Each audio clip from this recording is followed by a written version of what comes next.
Well, we just got some news from Reuters. They're reporting that the supreme leader of Iran is saying that the enriched uranium inside the country must stay inside of Iran. This is a position they've held since the very beginning of all of these negotiations, and they're not budging on this as far as the Reuters reporting today. So we'll see how it complicates matters in these latest rounds of talks. The president still, though, hopes that Iran will come to a deal, but he's warning that he's willing to ditch this 6-week ceasefire and resume strikes if they give him the wrong answer. Watch. We're going to give this one shot. I'm in no hurry. You never think, oh, the midterms, I'm in a hurry. I'm in no hurry. Ideally, I'd like to see few people killed as opposed to a lot. Well, we can do it either way, but I'd like to see few people killed. So Pakistan's interior minister arrived in Tehran again yesterday to hold talks with the president of Iran. And it comes as Axios reports that Qatar and other regional allies have been refining the peace proposal to try to bridge any remaining gaps between the two sides. This is what Axios wrote. The goal of the new effort is to get more tangible commitments from the Iranians over steps regarding their nuclear program and more specifics from the U.S. as to how frozen Iranian funds will be gradually released. Meanwhile, Israel is pushing back on reports that Trump held a dramatic, tense phone call with the prime minister there, Benjamin Netanyahu, Tuesday night, who'd rather continue strikes. What have you said to Prime Minister Netanyahu about Iran and how long to hold off on strikes? He's fine. He'll do whatever I want him to do. He's a very, very good man. He'll do whatever I want him to do. We've got some brand new Fox News polling out on who is winning in Iran. 65% of respondents say the U.S. is, 34% say Iran is. As far as U.S. military action against Iran, whether or not they support it, 60% now oppose military action against Iran. 58% of respondents say the cost of living is their top economic worry. The average price of unleaded gas now about $4 in every single state, with Gas Buddy even forecasting that the national average will reach $4.48 per gallon on Memorial Day. So a lot of things going on at the same time as these talks continue. If the Iranians, however, wanted the United States to resume military strikes, I don't really know how they would be behaving any differently. I mean, you see them now making increased demands. Bill, you just pointed out how they're now expanding the zone that they want to control of the Strait of Hormuz. That's a deal breaker for the United States and for our Gulf partners in the region. And they're also demanding that the United States pay reparations and lift sanctions. And so I think we're no closer to a deal. And I think President Trump, of course, is ready to initiate military actions again. I do think that that's the direction that we are headed. General. Iranian state media suggesting that the U.S. proposal has closed some of the gaps or is potentially closing gaps. Yeah, well, I don't want to get ahead of it. I think we've made some progress, but obviously we're dealing with a system that itself is a little fractured. So the Iranian system, but that said, there'll be a couple visits. I understand. I believe the Pakistanis will be traveling to Tehran today, so hopefully that'll advance this further. The president's preference is to do a good deal. That's his preference. It's always been his preference. If we can get a good deal done, that would be great. I'm not here to tell you that it's going to happen for sure, but I'm here to tell you that we're going to do everything we can to see if we can get one. But if we can't get a good deal, the president's been clear. He has other options. I'm not going to elaborate on what those are, but everybody knows what those are. But his preference is always a deal. His preference is always an agreement. His preference is always diplomacy. So let's see if we can get there. There's some good signs, but we understand this. I don't want to be overly optimistic as well. So let's see what happens over the next few days. Yeah, good afternoon. Excuse me. After hearing Marco say that, I wonder how you took that. I wonder how you sat back and went, he's got options. I don't have to tell you what those options are. Everybody probably nodded. And then he said, we'll see what happens in the next couple of days. I can't wait to see President's weekend schedule. And, you know, they post it every night at about 10 o'clock. So they'll post his schedule tomorrow, usually for the entire weekend. They'll post it on, 10 o'clock tonight, and it'll have Friday, Saturday, and Sunday. It'll have all the days in it. And if it says on that schedule, which I think it will say, I think it will say President Trump is going to Mar-a-Lago and he's going to be there for the weekend. Now, I don't have any kind of a crystal ball. I could be completely wrong, but if I was Iran and you don't have a deal today or tomorrow by the latest, I would hold on to my hat. I would understand when he comes to South Florida, that's usually when some things happen. And so right now, Marco Rubio is on his way to Sweden. I'm going to show you some remarks he said. We've got so much to show you. I mean, just so much news. I couldn't cover it all tomorrow. I've got a whole show already dead in the can. But there are signals that something may be happening. Not because of the news, but people who know stuff. One of the things that, should by now you guys know when I talk to you about it is the stock market. And I know a lot of people aren't in the stock market, but you can look at it as an indicator. And when you look at it today, it's up 276 points. And it says it wavers in volatile trading for oil, and NVIDIA declines after their earnings, but everything is green. Every single index is green right now, and it's 4 o'clock, so it'll be closing shortly. And right now, we're up 276 points. Again, if I showed you the scroll, it says Dow rises more than 270 points to close at a record as oil prices pull back. The record being way above 50,000 once again. So again, there are many of you who may not be in the stock market actively. You may have your 401k assigned or attached to a different fund or something that's working in the market. But people who know something are betting, looks like we're about to make some money. Now, it could all fall apart. Excuse me. It could all fall apart. And then, come Monday or Tuesday, rather, we could see the market changing. But understand what we're getting ready to go in here. The next, 7 to 10 days could be extremely volatile and extremely profitable, depending on what happens, as Marco said, in the next couple of days. It's going to be very interesting. I want you guys to take a look at that. I've got today to show you. President Trump gave a long event with Lee Zeldin and the EPA, which I want you to take a look at. Then the DOJ came out with an amazing press conference regarding the stuff they're doing in Minnesota about the fraud. And then we also have Marco Rubio, who did a short gaggle before he got on his plane, as you saw a piece of it there. So we got a whole bunch of information. I'm going to run quickly because I don't want you guys here for 5 hours. We're normally here for 3. I think we're going to hit that. So we'll get going with that as soon as possible. I wanted to show you something. Many of you guys probably saw it. This was the thumbnail that I put up. The thumbnail says, obviously, MAGA is dead and a question mark. MAGA is dead. I don't think so. I don't think any of you think that. But somebody does. So let's listen into some insanity here. This election itself, was it another part of the humiliation ritual? Was it a way of saying to the rest of us, people who sort of believed in democracy, it's all fake? We can get a guy whose last name we can't pronounce elected on a platform everybody in America hates because we can. Because we're billionaires and you're not. Every day I have to watch this boob tube, this news, to try and put stories together for you. Every day I have to scroll X, and occasionally that kind of stuff shows up. I don't know what got in the water, wherever Tucker drinks his water. I don't know what happened to him. I'm not going to make any accusations of him getting paid by somebody, but something definitely happened. Something completely turned him around.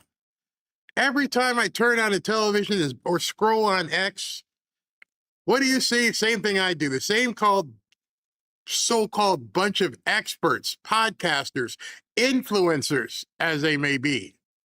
A bunch of never Trump holdouts, a bunch of washed up commentators who are making a lot of money all saying the same thing. If you notice what they talk about, they keep saying that MAGA is dead. I don't believe that. I don't think you believe that. I don't think anybody off of X believes that. I think they're doing everything they possibly can to make you think that MAGA is dead. It's not going to work on you, hopefully. I don't think it's working on many people. I think the people who want to see MAGA dead, it only works on them. They're saying it with a straight face, looking right into a camera, like they've just discovered the secret to the universe. It's bullcrap. It's total bullcrap. The absurdity of these morons saying MAGA is dead is almost too much to bear, as you just saw this past Tuesday. But today we're going to shred this nonsense like a Chinese spy balloon or my lawn guys cutting up the grass. We're going to just completely dispel with all this crazy stuff, because obviously MAGA has indeed spoken. And MAGA spoke loud and clear. They don't have to be on X. They don't have to be clicking a like button. They don't have to be getting views. I think normal people who aren't on X understand what's going on at this point. This is a lab. It's a petri dish. It is some kind of foreign entity that are doing all these crazy things. Between saying it's the billionaires and the Jews and everything else, they have decided that MAGA is their enemy, which should tell you everything about them. Their message is simple, it's clear, they hate you. And at this point, the other side that's clear is that Trump's endorsement is still the most powerful force in American politics, bar none, and they can't do anything about it. Nothing else even comes close. Maybe that's what they're pissed off. Maybe because they thought they had real influence. Maybe they thought because they had millions of followers that these followers were going to hang on their every word, not realizing we didn't vote for Tucker Carlson. We didn't vote for Alex Jones. We didn't vote for Candace Owens. We didn't vote for any of that. All we see is people with millions of followers, and we don't know who those followers are, by the way. They could be from anywhere. X doesn't say where the followers are from unless you want to look at every single person who likes every single video. But they found out on Tuesday that X isn't real life. And I think it shook them to the core, and I think it's going to make them even more pissed off and even more spouting crazy rhetoric. You know by this time, and we can start with the facts, because facts are the enemy of these delusional narratives. Thomas Massie, the so-called libertarian lone wolf up in Kentucky, the one who couldn't stop voting against Trump's MAGA agenda, he just got fired. He just got shown the curb. Do you notice what's common with all these people? The very, very same thing that Thomas Massie just experienced, every single one of them have experienced. That commonality, I think, breeds their insanity. When they realize they've been shunned by Trump, when they realize they've been shunned by MAGA. MAGA doesn't want to hear from Alex Jones. MAGA is now pushing Tucker Carlson away. MAGA doesn't want to hear what Candace Owens has to say. And now we know on Tuesday, MAGA doesn't want to know what Thomas Massie has to say. Now they're out there saying, oh, it was stolen and all kinds of crazy stuff out there because they can't believe that their influence wasn't accepted, wasn't enough. It failed. You tried to take on Trump. That's your problem. You didn't take on me. You didn't take on SV. You didn't take on some other smaller people. You took a swing at the king. And the whole saying goes, if you take a shot at the king, you better not miss. And so you've got your little empires of dust that each one of you have built somehow, and you're holding on to that with dear life because now you're on an island. All of us can look at you and go, nope, not with you. Don't want to hear it. Cry all you want. And of course, our priorities are not aligned with yours. In fact, we hate your priorities and we hate you. We're going to do this to you anyway. Even in Kentucky, we can do it. It's possible that's the message they were sending. Pretty certain, actually. So on one level, this is the saddest moment in a long time. Trump went 37-0. He destroyed every candidate that went up against him. Every single person, not one or two, every single person he endorsed won. How in the hell is that a sad moment? You have to be really full of yourself to believe what we just saw on Tuesday is a sad moment. The only reason it could be sad is because you realize now what is actually happening. There's no newscast, there's no poll, there's no influencer who's going to be able to convince people who are for Trump to go against Trump. There's my lawn guys. And now, boom, Massey is gone. Just like that. Was it a surprise? Not to any real MAGA patriots, because when President Trump says, I want this guy, or this guy is not with us, his base listens. The base that they've tried to attack, the base that they've tried to diminish, the base that they've tried to say MAGA is dead, the base reacted. The base voted. And speaking of banishments, what about Marjorie Taylor Greene? Her influence, done. Done. She's got nothing that she can offer.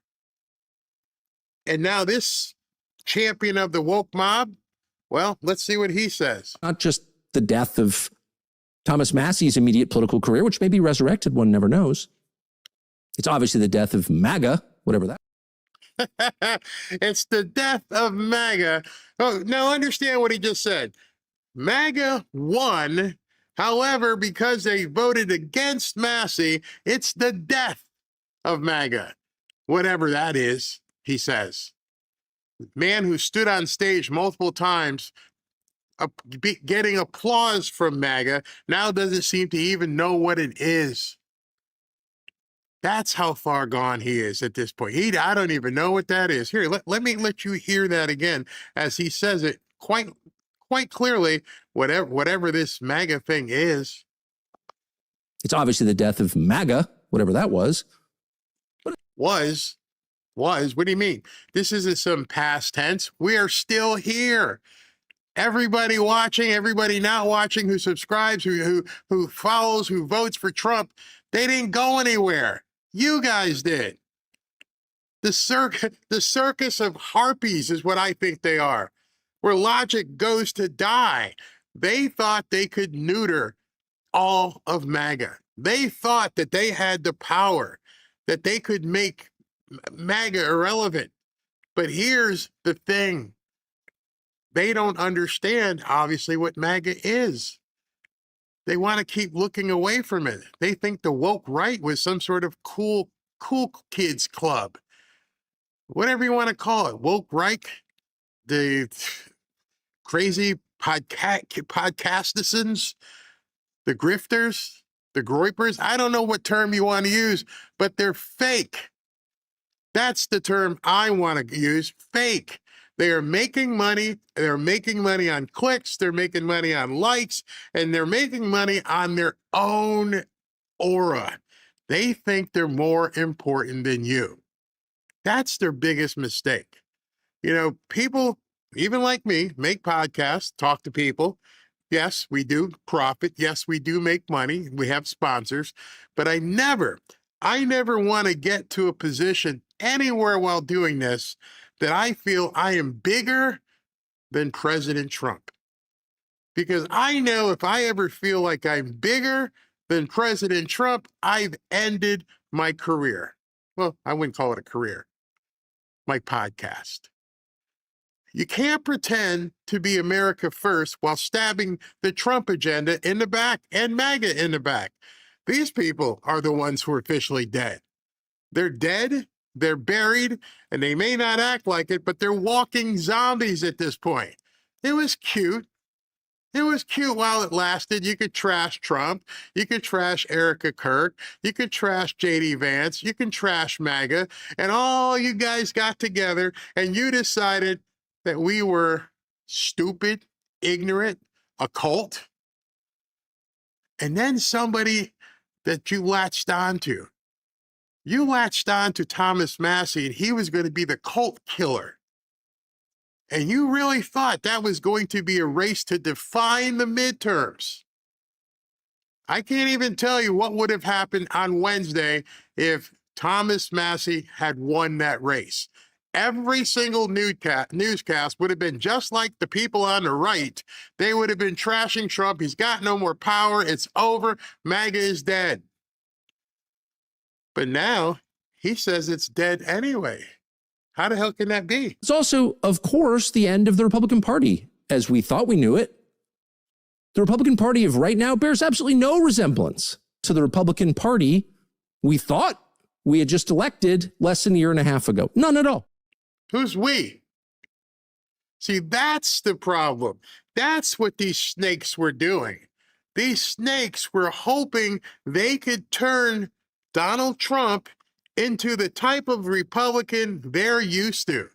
They were hoping, yeah, we'll get him elected and we'll put him back in the box like we did in his first term.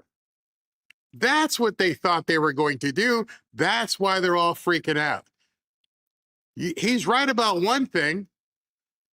This isn't the same Republican Party. I don't know why we still call ourselves Republican. I guess because President Trump, his party is right now the Republican, but we're not Republicans anymore. I'm thankful that he said that. I want to distance myself from those kinds of Republicans. We're MAGA. We're not dead. You're dead. You don't even have anybody on the horizon. There's nobody on your bench. There's nothing there, Tucker. You guys complained for all this period of time, got in line, put your hat behind Thomas Massey, pushed all in with your poker chips, and now you got nothing. You're on an island. Democrats don't want you, and so-called Republicans don't want you. I don't even know who's watching your shit at this point. The anger that's emanating from these people. I saw another guy today, and I couldn't play the video. I showed Ashley, and literally every third word was F them, F this, F. And I'm like, who is listening to this gibberish? They're spitting mad, and they're not coming back. But now we can shun them. Thank you for showing us who you are. We now know that somebody somehow is paying you something to try and destroy MAGA to the point where now, today, you want to declare it dead. Its parties are completely different. Its slogans are completely different. It is not the same thing. And maybe there's a working majority somewhere of people who support the new priorities of the Republican Party, but the question would be, where is that? What are the new priorities of the Republican Party? I have broken down for you on numerous times the pledges that President Trump has made before he ran. And we've gone through which ones he's done, which ones he's working on. Where is this disconnect? There was never anything in his campaign agenda that mentioned anything about Epstein. There is nothing out there in regards to how Epstein affects everyday people. Yes, we want to see these men. I have to bite my tongue. I'd love to see him strung up. But wasn't the guy that you were backing said that he was going to go on the floor and read the names? That he had so many different things? My gosh, he was in a lockstep campaign and he didn't do anything. Nancy Mace, who we've had on the show many times, I'm going to name names. She even did a few that were in like the slush fund. Nothing happened. Nothing. Nobody cares. Doesn't mean I'm sticking up for speedos. I'm just telling you, in the grand scheme of things, you now know this Tuesday, put an exclamation point on it. Nobody cares. They care about their family. They care about their country. They care about their well-being. They want cheaper gas. They want cheaper groceries. They want safety. They want these people out of our country. Epstein's way down here, and you hung your hat that that was a major issue. What else did he supposedly do? Oh, he said no more wars. If you realize how absurd that statement is, how they took it, you would understand that for 16 days, there's been no war. Nothing has happened. Got in, shut it down, and now we're waiting to see what happens, but there has been no war. It's insane to me how these people are trying to twist this as though there's, people on the front line shooting at each other. Anybody know when the last bomb hit? Anybody want to go look up and see how long it's been that President Trump has been allowing these people? You got to come up with a deal. He keeps saying, you got to come up with a deal. You're going to show you a video in a little bit. He says it again. You got to come up with a deal. We don't want to hear this crap you've been saying. But as of today at 4:26, he has not dropped any more bombs. So what are you complaining about? Oh, what's this thing in Cuba? He's looking to take over Cuba. He didn't even stutter with that. He told you about the Monroe Doctrine turning into the Donroe Doctrine. Did anybody complain then when he said the Western Hemisphere is going to be for the United States? I don't even know what these people want anymore. I don't think they know. Haaretz's readers clearly do. They think that was the most important race in America. Amazing that they were following it. But in this country, nobody supports this. Nobody does. One of the things I learned when I started making these things is people would tell me, I would talk to different kind of speakers, and they would tell me, never use, which is a superlative, never use superlatives. Don't say everybody, because it's not true. You don't have that kind of power, Tucker. You don't have the ability to measure that, to say everybody, nobody. You don't know. We have a border to secure. We have an economy to rebuild. We have a deep state, wink, wink, Tucker, to dismantle. And we don't have time for these armchair quarterbacks who think because they've got big followings that they are bigger than the president of the United States. They will have to live with that themselves. They can now whine from the sidelines. They can still put out videos. They can say whatever they want. But as they're doing it, everybody now looks, you're just a side accident along the road. Accidents get many views. They even created a term called rubbernecking because people always, when you're driving, they always look. Everybody always looks at the accident. Really bad accidents make it on TV, and we look at the accident. Oh, that's awful. But nobody is going to make any decisions about their lives based upon you accidents on the side of the road. You'll get your views, you'll get your clicks, you'll get your money, but you're not getting our votes. I think Tuesday night proved it to them, and that's why they're freaking out. Some of us watch your videos for fun. Some of us watch your videos because we'll critique them and react to them. But don't for an instant at this point think anymore that you control people's votes. You have that influence has been taken away from you, and everybody can see it. And at this point, too bad. You made your bed, you lie in it. You made a bunch of money.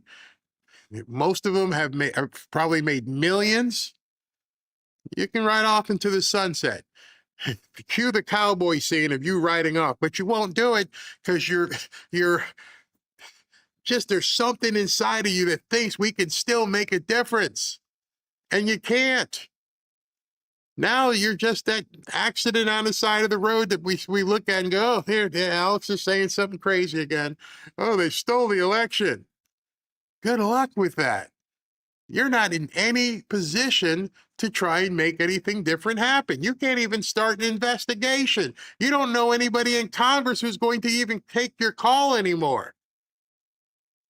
It's over for these people, and Trump is still standing. And if Trump is still standing, you're damn right MAGA is still standing. Straight up. So, bye. I'm done with these people. All right, so let me check with SV real quick. Hey, man, what you got? Anything? Hey, happy Thursday, man. Here, these are the sounds that you hear today in Minnesota. Your mic went out.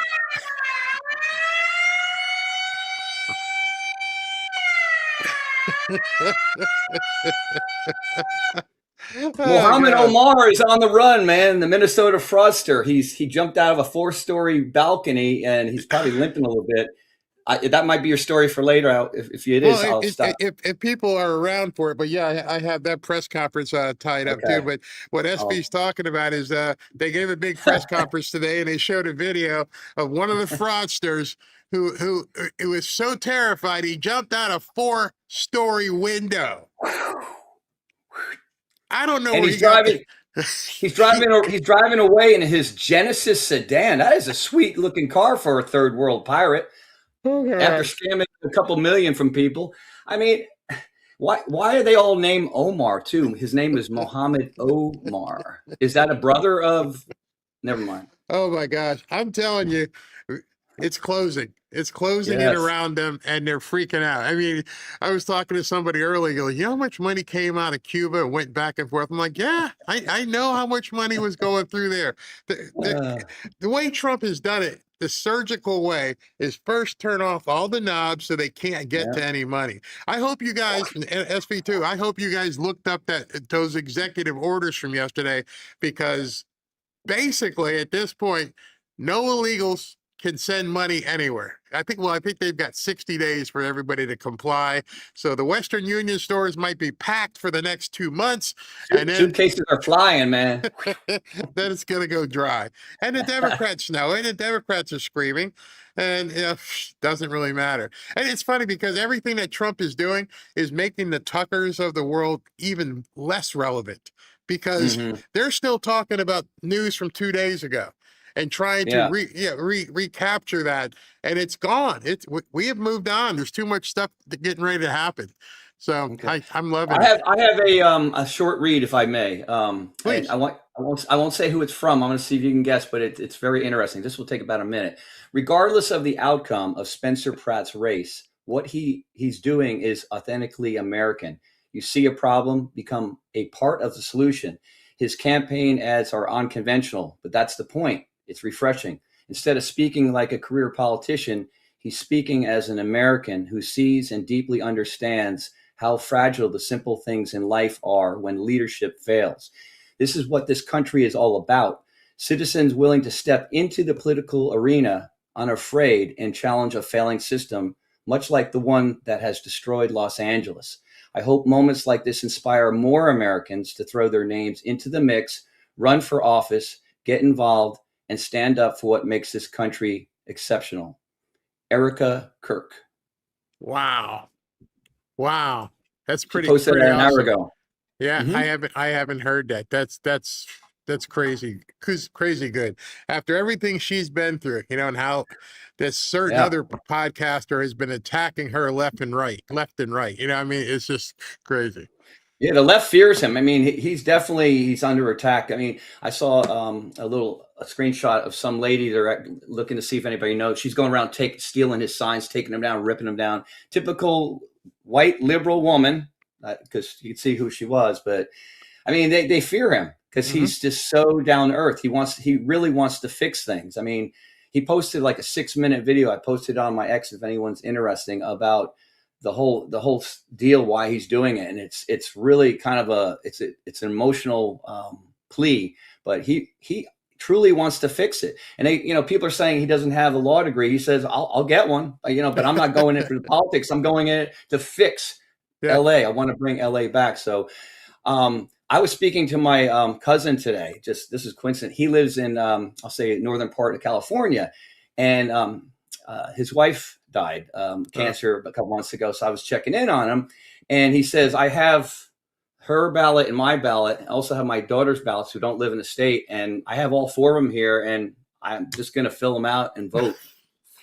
No, I mean, nobody's going to check, Barry. I mean, if they can do it, the Democrats are going to be dumping them in there in boxes. So I hope, I know they're trying to prevent like DHS and NICE to be at the polls, but somehow they got to lock it down, because I think there's going to be a lot of fraud during this election. You think so? I mean, yeah, absolutely. I would almost think that California, we'll see it. California will have more votes than people. I mean, because it doesn't add up. Yeah, they're going to have to push it so much, and it's going to break. It's absolutely going to break. Yeah.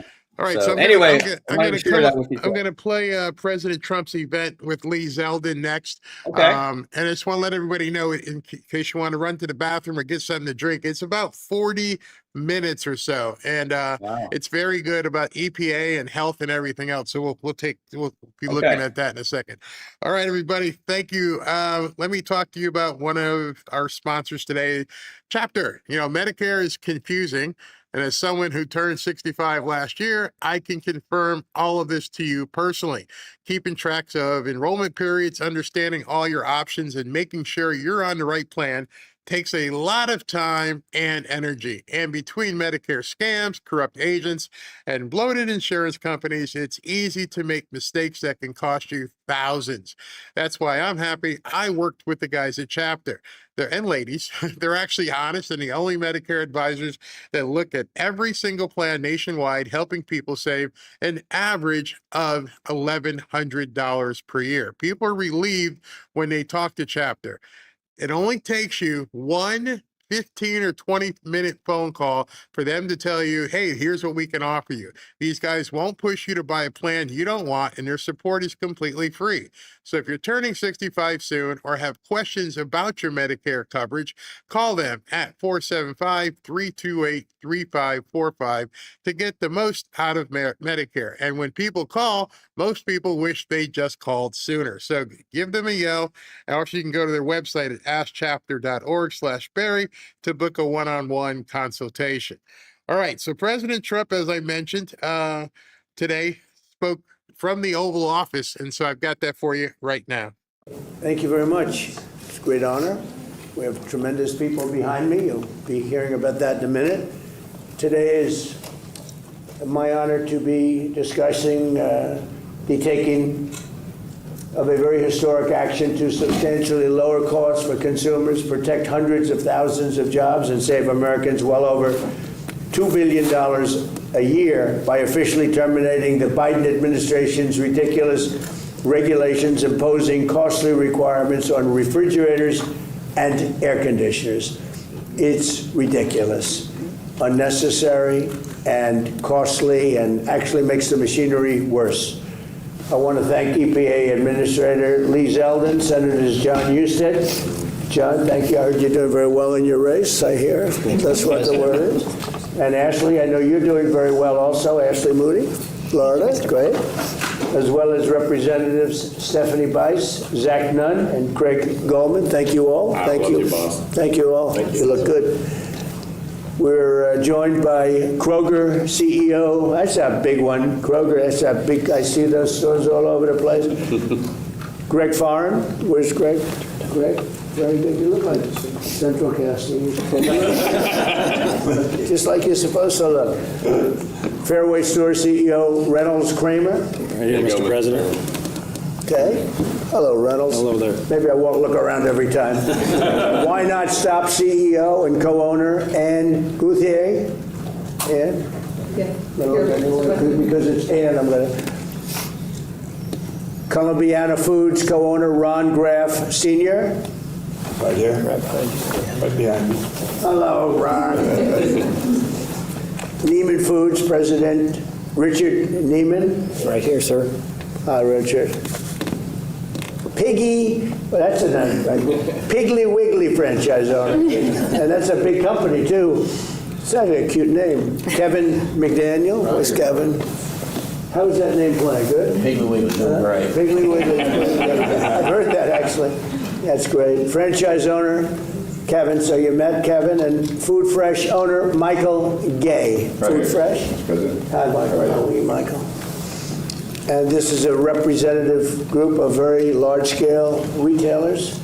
Under the Biden administration, the so-called technology transition rule, which was crazy, forced companies to adopt specific high-cost refrigerants, massively driving up the price of transporting and storing refrigerants and various goods. Many grocery stores and restaurants had no choice but to replace their refrigerators entirely. They went out of business, half of them. And these costs rose. Americans faced higher grocery prices and reduced access to critical medical supplies. It was a very catastrophic thing that they did. At the same time, this rule also drove up the cost of living by forcing consumers to purchase higher cost residential air conditioning units. They went up very substantially in cost, and also they were going to be obsolete very quickly. It created national security risk by adding additional hurdles to the already complicated process of manufacturing semiconductors. So it was a mess. Likewise, the so-called emissions rule imposed crippling leak repair requirements on virtually all existing large-scale refrigeration systems, hurting consumers and small businesses, making it almost impossible for many small businesses to even buy inferior equipment. And this is all across the country. The higher cost threatened thousands of jobs and was passed on in the form of higher prices and higher taxes.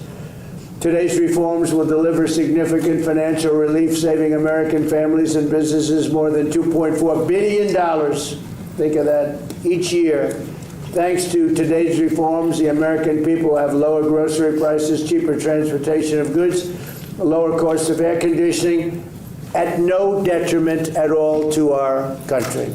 Zero, including environmental detriment. My administration's historic deregulatory agenda has already saved our country an estimated $1.2 trillion. That's been done over a relatively short period of time. 1.2 trillion with a T. We're committed to fixing and really completely ending Biden's disastrous regulatory policies and delivering financial relief to each and every American, which is what we're doing. This was a tremendous burden, a tremendous cost. These people had to live with it, not only refrigerants, but a lot more, and it was making the equipment unaffordable, and the actual benefit was nothing. It just made it worse. It made life worse, and it made it worse, and it drove up costs tremendously. So now I'd like to ask Administrator Lee Zeldin, who's absolutely fantastic. He's doing an incredible job. We're proud of you, Lee. Really, the job you're doing is incredible. Followed by Greg, Kevin, and Michael. Is that okay? Lee, go ahead, please. Well, thank you, Mr. President. As you know, many Americans were expressing a lot of frustration and anger of this rushed, frantic, reckless sprint by the Biden administration to phase out reliable equipment for grocery stores, for restaurants, and for homes. And the consequences, well, they've been devastating. And once again, the Trump administration is answering the call, which will lower the cost of living for hardworking American families. Now look at this chart to your far right. Today's actions are saving over $2.4 billion for American families. It's safeguarding 350,000 jobs. Just in supermarkets alone, we're going to see a savings of $800 million, which Americans will be able to see when they go and buy their food.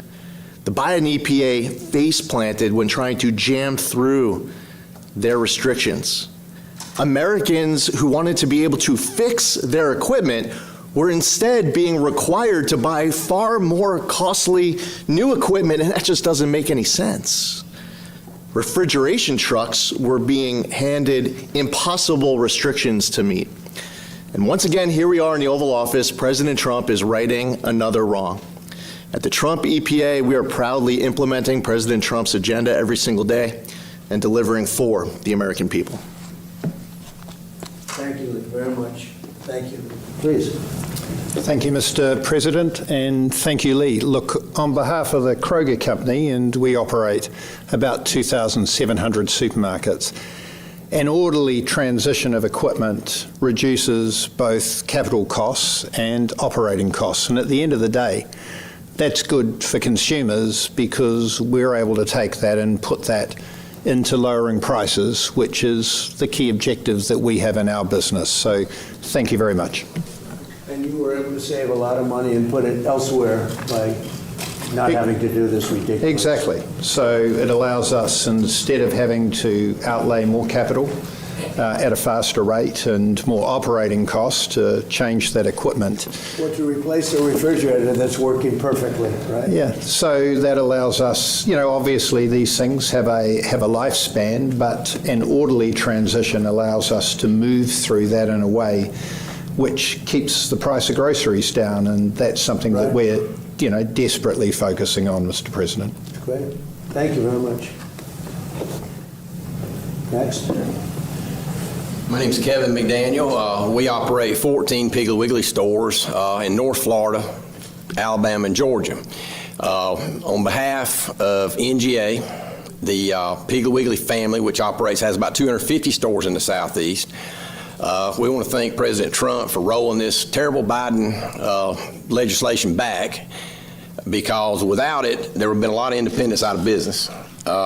And what people don't realize is it's just not a refrigerant change.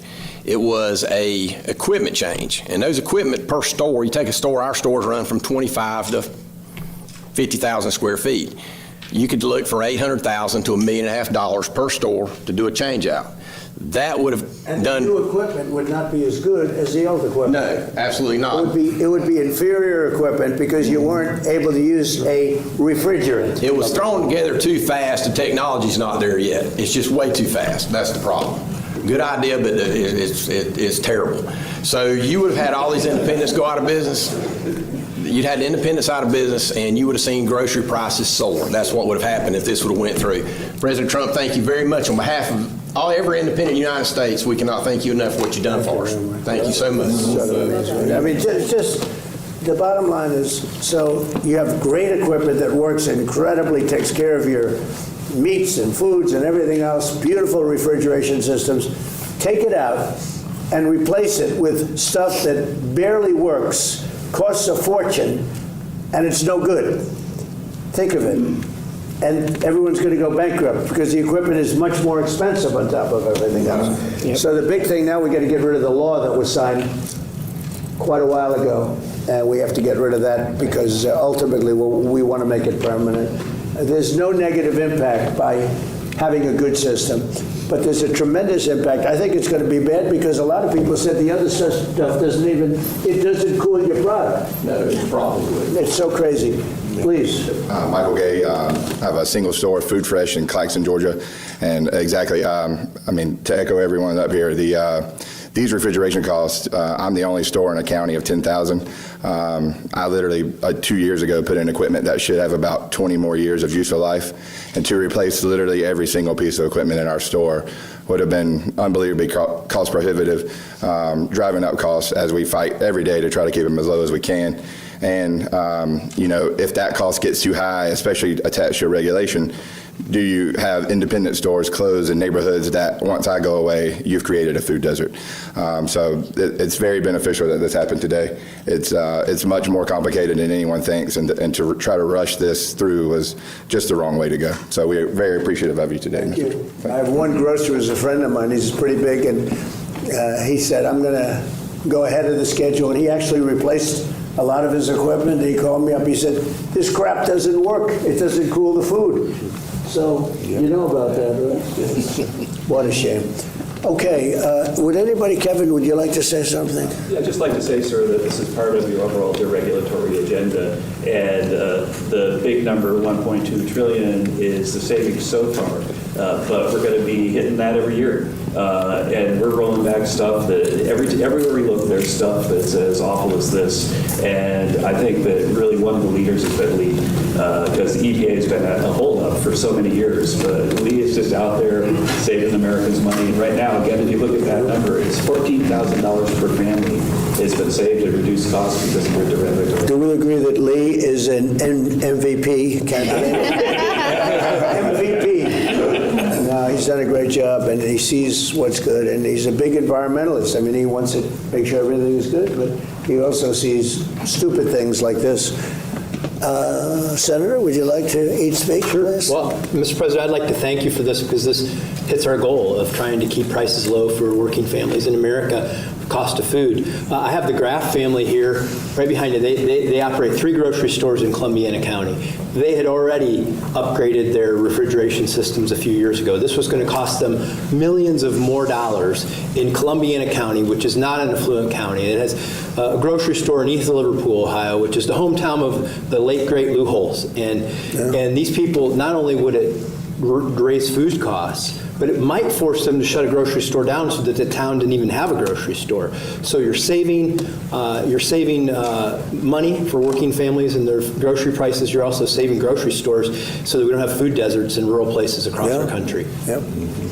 Mr. President, I think it is so important that the people see what you choose to hang right by your desk, which is the Declaration of Independence, which is a reminder that government at its core is supposed to function in a way that allows people the opportunity to pursue happiness and not work against them by coming up with regulations that just make it harder to live, more expensive to live.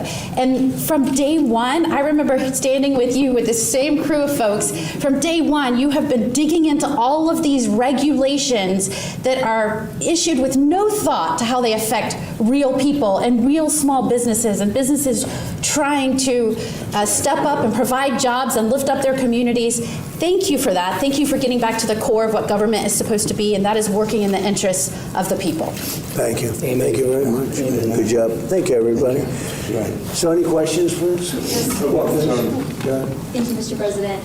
How much do you expect that this will save the average American family every week on groceries? And do you expect this change to help Republicans? It's very, very substantial. It's going to be a big saving.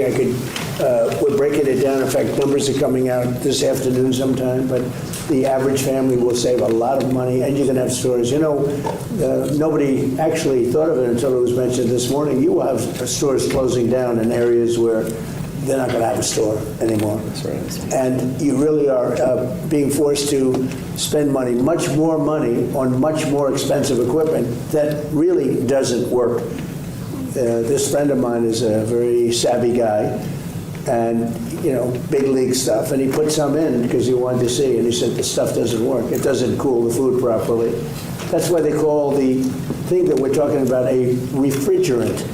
For a reason, it's a refrigerant. So that's it. Please, thank you very much. Yeah, thanks, Mr. President Trump. Are there any assurances from the grocery chains that they'll pass these savings down to consumers? Well, let's ask Kroger about that. Come on. That's a very good question. You have the biggest right here. Yeah. We're actually right in the middle of doing that at the moment. So we're concerned about the cost of living. It makes a big difference when you get your pricing right, and we certainly are interested in ensuring that all our customers right across the country are paying the right price.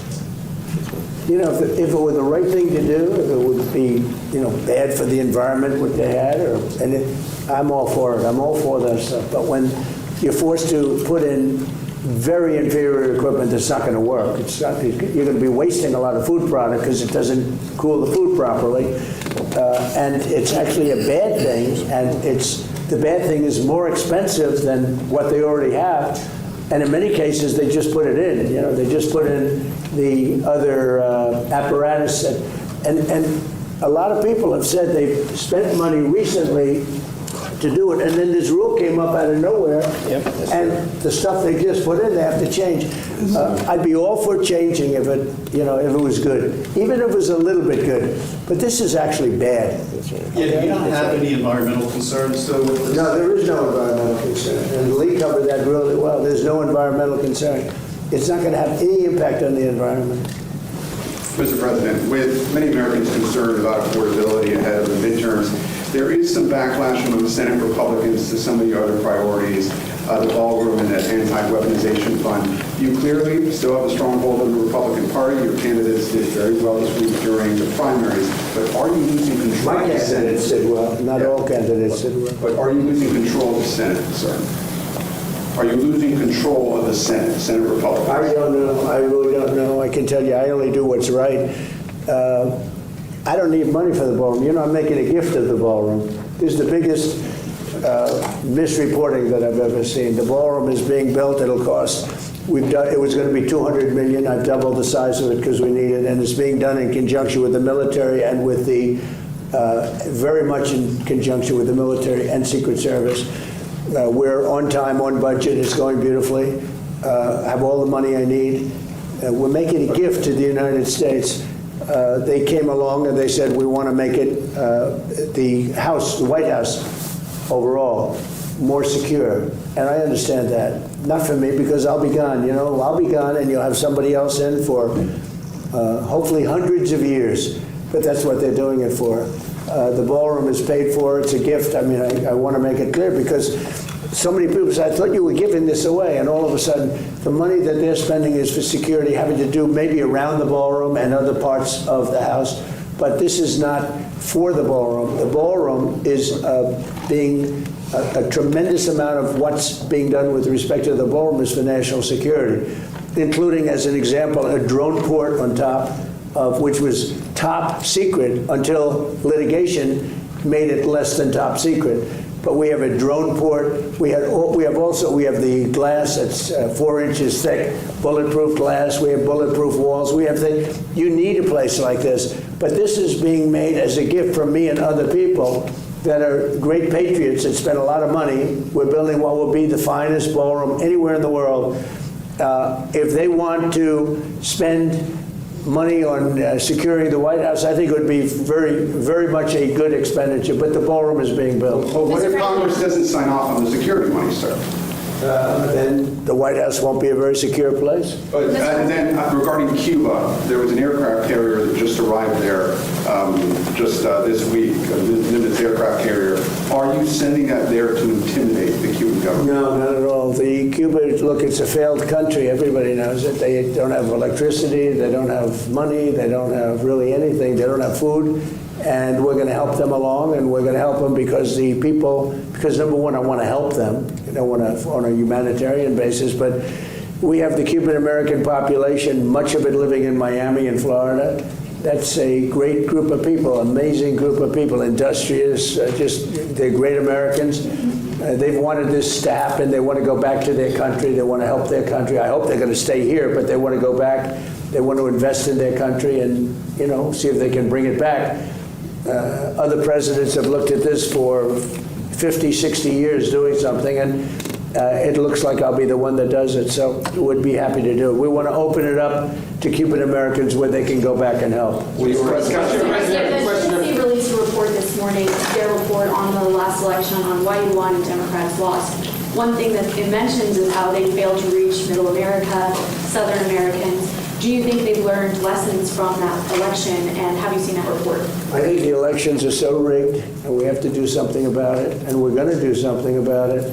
But we cannot continue to have, and frankly, the Senate and the House, they ought to get together and they ought to pass the Save America Act so that you have voter ID, and it's so important you have proof of citizenship, a little thing like proof of citizenship, and also mail-in voting, which is so crooked. So in Maryland, as you probably saw, they had 500,000 mail-in votes that were corrupt. They were corrupt. They said the printer made a mistake. Don't believe that. And they got caught with 500,000 mail-in ballots that were corrupt. We've got to stop it. We have a country that has a very corrupt, we have more corrupt elections than third world countries have. And we ought to get smart. Pass the Save America Act. That'll be a long way. You have voter ID, voter identification. The Democrats don't want to pass. Now, I'll tell you what, the Democrat voters do want to pass, 87%. But the Democrat politicians don't want to pass. And the reason is they'd never be elected again. Because with their policy of open borders, transgender for everyone, I call it transgender mutilization of your children for everybody, men playing in women's sports, all of the stuff that they do, high taxes. They want a tax hike. They voted in favor of high taxes. They voted against a tax cut. They voted in favor of men playing in women's sports. I don't know what these people are thinking. The only way they can win is to cheat, and that's what they want to do. And we ought to pass the Save America Act. Yeah, please. Yes, Mr. President. I have two questions for you. One of them, which you love. First about the ballroom, and the second about Iran. First, I'm curious, what is the stone that you're going to be using? And I ask that for a reason, because I live in Stafford County, and you know a lot about history and stuff like that. So you know that the stone that was quarried for the Capitol and the White House is from Stafford County. They still have quarries, so hint, down there. Just curious. Okay. Mostly marbles and granite. All right, excellent. And then my second question is, the Vice President mentioned the other day there would be accommodations, they were willing to make accommodations with the Iranian deal. Could you kind of expand on those possible accommodations? Does that include... When you say combination of what? Accommodations, he's talking about accommodations as far as making the deal going. Would that include the proxies? Right now we're negotiating, and we'll see. But either we're going to get it one way or the other. They're not going to have a nuclear weapon. You know, when people hear it, because oftentimes they won't put up the second part of the sentence having to do with, I'll say, this is more important than anything that we have to talk about, and usually they'll cut it off, the fake news. I said, because this is the nuclearization of a country that some people would say is somewhat crazy, and we cannot let Iran have a nuclear weapon. That's all it is. We can't let it. You will have a nuclear war in the Middle East, and that war will come here. That war will go to Europe. We cannot let that happen, and it won't happen. It's not going to happen. That's more important than anything else. I can think of nothing that's more important than the fact that we cannot let Iran have a nuclear weapon, and we won't. Yeah, Jeff? Following up on that, sir, Iran is negotiating with Oman to set up a formalization of charging tolls in the Strait of Hormuz. Is that acceptable to you? Well, we're looking at it. We hear about it. They've negotiated. They've had a relationship with them before, and we'll see. We have total control of the Strait of Hormuz, as you know, with our blockade. The blockade's been 100% effective. Nobody's been able to get through. It's like a steel wall. It's our Navy. We have the greatest military anywhere in the world. We wiped out their Navy. We not wiped out their air. I think they're down to about, I would say we knocked out 85% of their missile capacity. It's very hard for them now to build missiles, to build drones. We have great drone technology, anti-drone technology now that, frankly, we didn't have even 2 months ago. We have unbelievable drone technology, both for making them and also for knocking them down.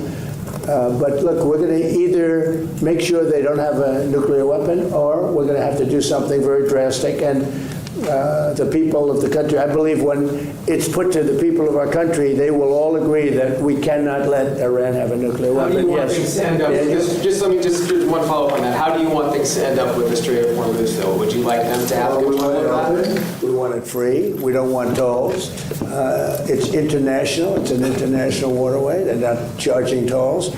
Right now, they are losing $500 million a day is what it's projected. I don't know, it sounds like a lot of money, but whether it's 500 or 200 or 300, they're losing a lot of money. There hasn't been a ship that's been able to get through without our approval.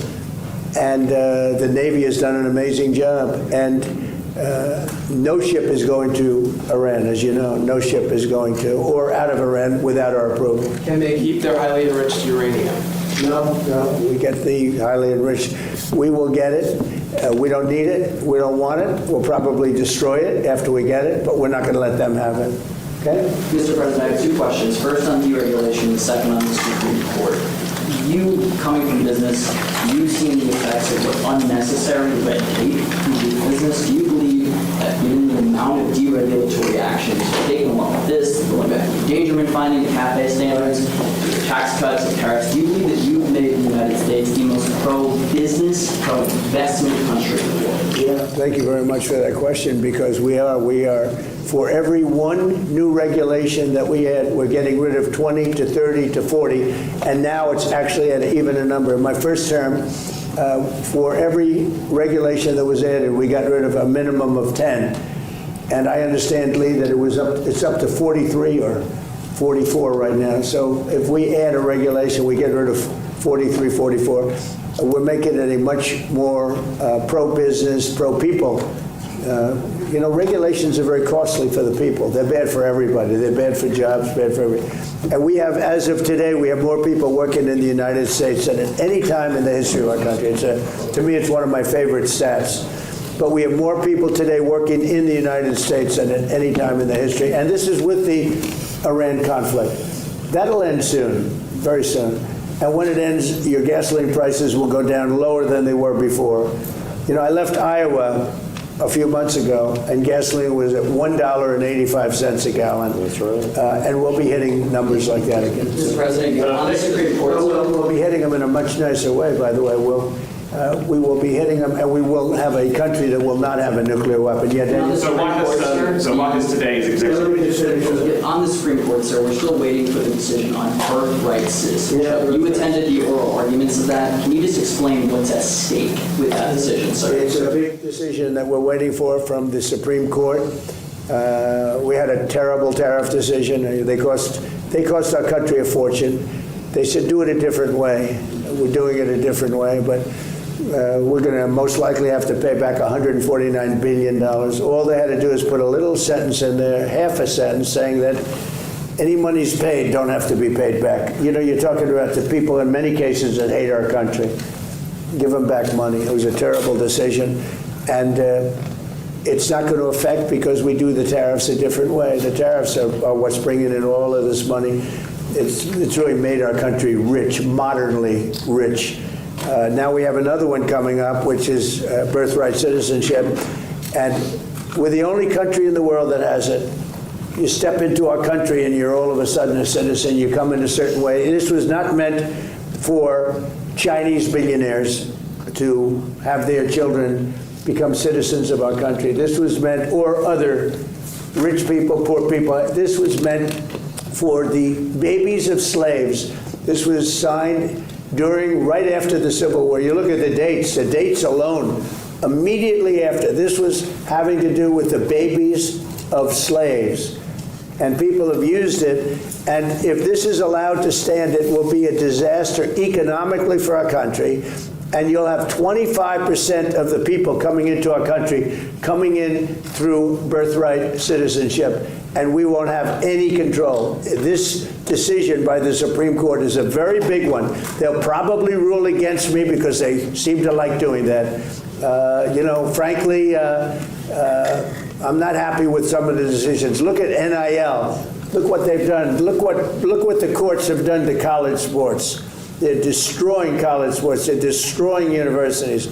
But birthright citizens are a big deal. And literally, if that's allowed to stand, and again, this was a civil war. This was right after the Civil War. And it has to do with the babies of slaves. It doesn't have to do with the babies of very rich people coming into the country. One of them came in with 57 children. Okay, 57 children. They're using the system, and it's usually people that hate our country, if you want to know the truth. Birthright citizen is done by no other country in the world the way we're doing it. We're a laughing stock. And if the Supreme Court approves that decision, they've done a great disservice to the United States of America, just like they did a great disservice by costing us $149 billion on tariffs by saying do it a different way. Get the same result, do it a different way. We should have won that decision. We had a very strong, very powerful dissent. We had 3 dissents. So it wasn't like a unanimous decision by any means. We had very powerful dissents. When you read that dissent, people that read that dissent say, you really should have won this case. We should have won that case on tariffs. That case cost our country $149 million. It goes to people that hate our country. So now we have another one coming up, birthright citizenship. It would be a disgrace. It would be a disgrace if the Supreme Court of the United States allows that to happen. Remember what I said, 20 to 25% of the people coming into our country will come in through birthright citizenship. They'll become citizens through birthright citizenship, and it'll cost us numbers that are, I don't even think they're doable. And it's all up to a couple of people. And I hope they do what's right. Birthright citizenship is a disgrace. The fact that, look at the people that are bringing the suit. Study the people that are bringing the suit. These are not people that love our country, I can tell you that. Mr. President, why has today's executive order on AI been postponed? Because I didn't like certain aspects of it. I postponed it. I think it gets in the way of, we're leading China, we're leading everybody, and I don't want to do anything that's going to get in the way of that lead. We have a very substantial on AI. It's causing tremendous good, and it's also bringing in a lot of jobs, tremendous numbers of jobs. Again, we have more people working right now than we've ever had. I really thought that could have been a blocker, and I want to make sure that it's not. Mr. President, with President Xi last week, did you discuss AI safeguards? Who, what? In China last week with President Xi, yes. Did you discuss AI safeguards? I discussed it. And he acknowledges how well we're doing. We're doing well. He's doing. It was the two of us. The two countries are fighting for it. Other countries are way behind, way behind. They're fighting for it. They want it. Everybody wants it, but they're way behind. But I didn't want to do it. I postponed that meeting. It was a press conference. It was a signing, actually, because I didn't like what I was seeing. Mr. President, a few moments ago, the Commission of Fine Arts approved your design, the design for your arch. Do you think you need congressional approval? I finally get good news from them. Do you think you need What was the vote? Do you know what the vote was? What was the vote? I'm just seeing the headline here. I don't have the exact vote. So we're building what's called the Triumphal Arch right opposite the Arlington Memorial Bridge, right by Arlington Cemetery. It's beautiful. It's the Arc de Triomphe would be the one that you would probably know in Paris. It's one of the most beautiful. It's a very similar size, slightly larger. We have to do slightly larger. It doesn't have to be a lot larger. Otherwise, you'd all be disappointed in me. But it's even far more beautiful. And I think that the Arc de Triomphe is beautiful. It's a couple of 100 years old, but I think it's beautiful. And some arcs go back over 1,000 years. And it's called a triumphal arch. It's usually done for victories in war and things. There are 59 of them in the world. And some are really beautiful. And we're the only major, Washington, D.C., which should be number one. We're the only important and major city that doesn't have one. We don't have a triumphal arch. So it was meant to be built for many years. The circle going up to the bridge, it was, people pass that circle, they say, why isn't something built here? And so that's very good. We just got approval from Fine Arts. That's fantastic. Right, but you need Congress to sign off on it. No, we don't. No, we're doing it. It's the land is owned by the Interior Department. We don't need anything from Congress. Are you attending your son's wedding this weekend, by the way? He'd like me to go, but it's going to be just a small little private affair, and I'm going to try and make it. I'm in the midst. I said, this is not good timing for me. I have a thing called Iran and other things. That's one I can't win on. If I do attend, I get killed. If I don't attend, I get killed. By the fake news, of course, I'm talking about. No, but he's got a very, a person who I've known for a long time, and hopefully they're going to have a great marriage. Mr. President. Okay, I just wanted to jump in there because I think that was important. I think Don Jr. is getting remarried. Obviously, it's Don Jr. Eric's married to Laura. Don Jr. is getting remarried, and President Trump can't go to his son's wedding. I wonder what's about to happen this weekend that he can't go to his son's wedding. Just let that sink in. He tried to dance around it and pretty much said, I'm going to be a little bit busy. I got this thing called Iran. So you can't go for an hour and, I think they're probably getting married at Mar-a-Lago. You can't go down and just say hi to the, nope, too busy. Yeah, we guess we know it's coming. Actually, to add to the art, I just actually passed by it on my way here, saw that the pink flags, and there's just geese that are there all the time. So that's perfect. How long will that take? And also, I have to say, I have to pass along something for my mother. She drove in with me. She was amazed by all the people she was seeing on the streets here in D.C. She doesn't get in here as much. But she was noticing how clean and beautiful it was, so I'm passing it along. That's right. Well, that's what I do. Clean. Take a look outside. We had a broken We had broken path. It was so terrible coming into the White House. It was slate. Slate's a roofing material. It's not a walking material. But the slate was all broken and chipped and terrible.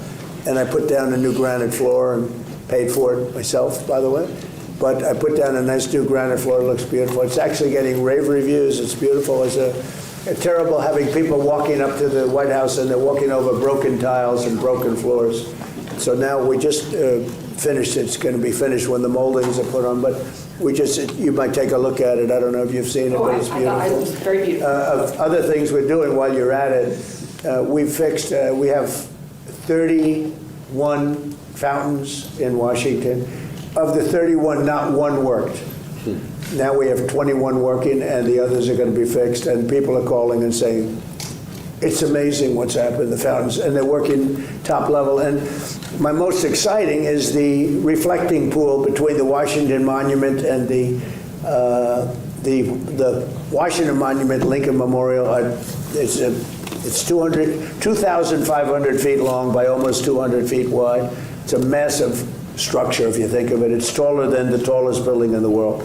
If you sat the building down, the tallest building in the world would not reach the end of it. It's a very big thing. It hasn't worked properly since it was built in 1922. President Obama and Biden spent hundreds of millions of dollars trying to fix it. They didn't. Of course, they couldn't do that. They didn't fix it. It was a mess. So mostly they turned it off, collecting garbage. It looked horrible. And we are very close to getting it finished. And when it's finished, it'll be beautiful. It'll be blue water, dark blue. We call it American flag blue because that's the name of the color that we chose. American flag blue. Can't do better than that. It's a rich, dark blue. And it'll be, I think, very reflective, very, very good. Big project. I decided to do a much bigger job. I was going to just get it open. But I said, let's do it right. Let's get it open and let's have it be good. Because President Obama, President Biden spent hundreds of millions of dollars, much more than 100 million, but hundreds of millions. It never worked. In fact, when they finished it, it was much worse than it was before. It leaked at a higher level. They would have to fill it up every single day with water. The whole thing was ridiculous. So they ended up turning it off. And it became like a garbage dump. Well, it's pretty close to finished. So they had estimates of $350 million to fix it. I'll be doing it for a tiny fraction of that. A bigger job than I originally thought I'd do it for $2 or $3 million, just do a base. But now we're fixing up the exterior of it. So we'll probably be in there for less than $20 million. And the estimate was going to be using a different method, 350. It was going to take 4 years, 350 million. I'll be doing it in basically a couple of months for less than $20 million. That includes all of the exterior base, which I never included in my original numbers. When I went there last week, I saw the exterior was in very bad shape, as well as the interior, so I said, we're going to fix that too. The stone.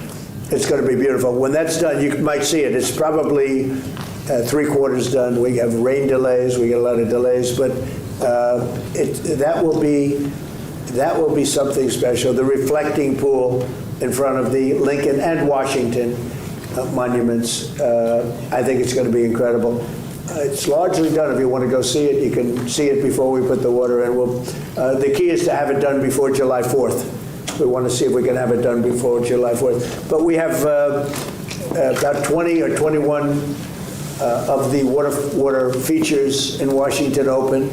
And I can say, top of the line, they look better than they did the day they were built. Some of them have been closed for 25, 30 years. There's been no water for 25 or 30 years. And they're really beautiful. Some of the fountains are as beautiful as I've ever seen. And you probably see them. And in addition to that, you brought up something. Washington, D.C. is now a safe city. We had a city that was one of the most unsafe cities anywhere in the country, and now it's considered a very safe city. Restaurants are opening. Restaurants were closing. You couldn't go to a restaurant. The restaurants were closing all over because of the danger from during the Biden administration. Now you have restaurants opening, it's thriving, and it was very nice that you said that. I like this reporter. No, it's nice. We have a vibrant city again. People are going out. I have a lot of people in the White House. Every time I see somebody, they thank me, and I know immediately what. They thank me for making the city safe. They walk to work now. Before that, they'd take Uber or something, and they felt unsafe even in Uber. You know, we moved over 5,000 people out of the city, career criminals that came in through the open borders and other reasons, and we moved over 5,000. And an interesting statistic is that 2% of the population creates 91% of the crime. And the reason I like that is that you can handle 2% of the population. Mr. Kroger, I see you have stores in Washington? You see a big difference? We do. Well, you said the right thing. That would have been the end of Kroger. All right, okay, we'll do one or two more. Do you think Democrats are genuine in their focus on affordability, especially after they delivered 40-year high inflation last time they were in power? And then, or do you think they're using it or focusing on it as a means to try and win midterms and begin the impeachment process? Look, the Democrats had the highest inflation in the history of our country. 48 years, they say, but the history of our country. They had the highest inflation that we've ever had. When I inherited it, I inherited very high prices. And from day one, they said, affordability. Affordability is a word, because they're good at that. They're good at words, but I'm good at words too. But they hit me with affordability. I'd just gotten there. They hit me with eggs. We had a news conference on my third day, and they said, egg prices are through the roof. I said, I just got here. Tell me about eggs. And we got the prices down, way down, actually lower than it was 4 years before. But we've gotten everything. The thing that we have now, the only thing that's really of great concern, two things. Beef is coming down, and the reason is they put restrictions on beef under the Biden administration, and it takes a while to settle that, but prices are down. But the big thing is, of course, energy. We had the energy way down, but I had to do a journey to Iran. I had to say, you know, we just hit the best markets. By the way, the stock market today is at the highest it's ever been, and we've had 59 of them, 59 days out of a very short period of time where the stock market hit all-time highs. So we have an all-time high stock market. We have all-time high job numbers. We have 401ks just hit the highest number they've ever been. So many of you have 401ks. That means you're richer than you've ever been. And we're doing really well. But they came up with this word, affordability. But it's them that caused the problem. And they used that word, Senator, they used that word right from the beginning. I was in one day, and I heard somebody on television say, affordability. And I inherited this mess from them. But we've got it in great shape. The country's doing well. We're respected all over the world. This country is respected. We're the hottest country. We were a dead country 2 years ago. And now we're the hottest country anywhere in the world. So I think most of you appreciate that. Some of you don't. Yeah, please. Terry Pickett, Washington Times.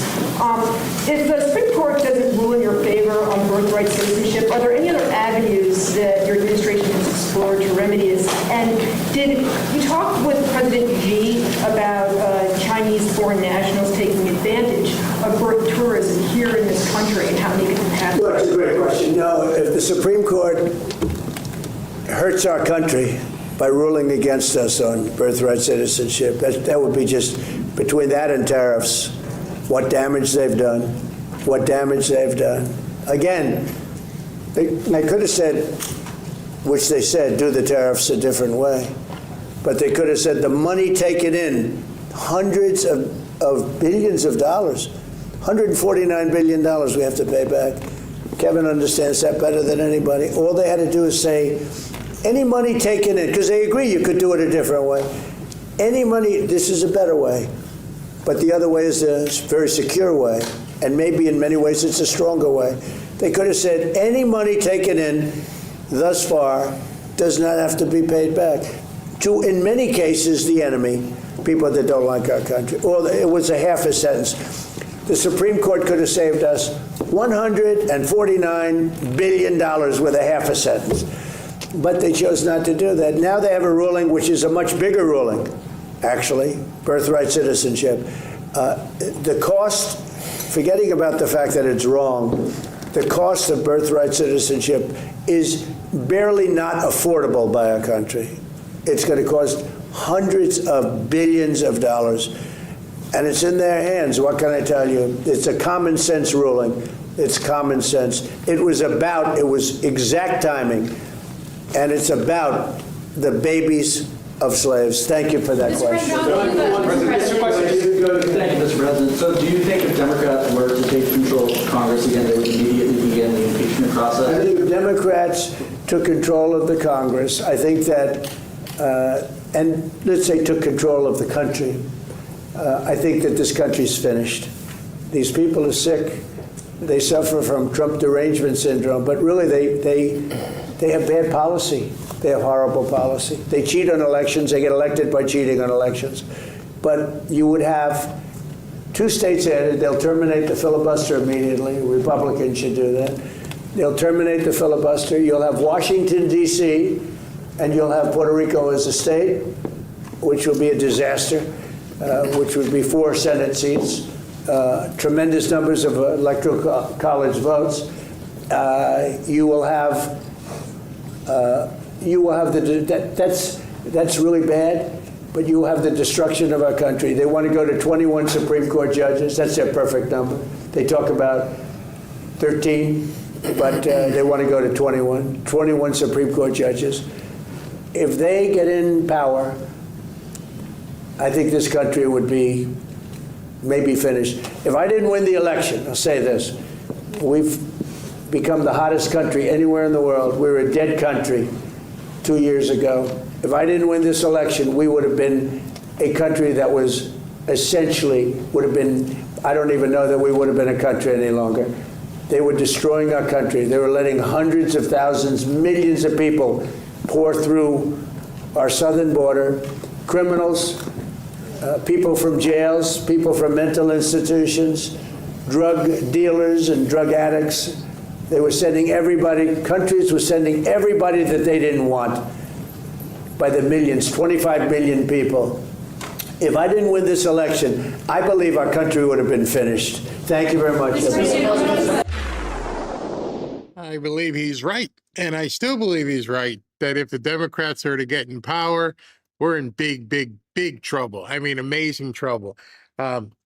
At the same time, as he's talking to these people in the press, looking directly at them, you have to wonder, most of them there standing there are liberals.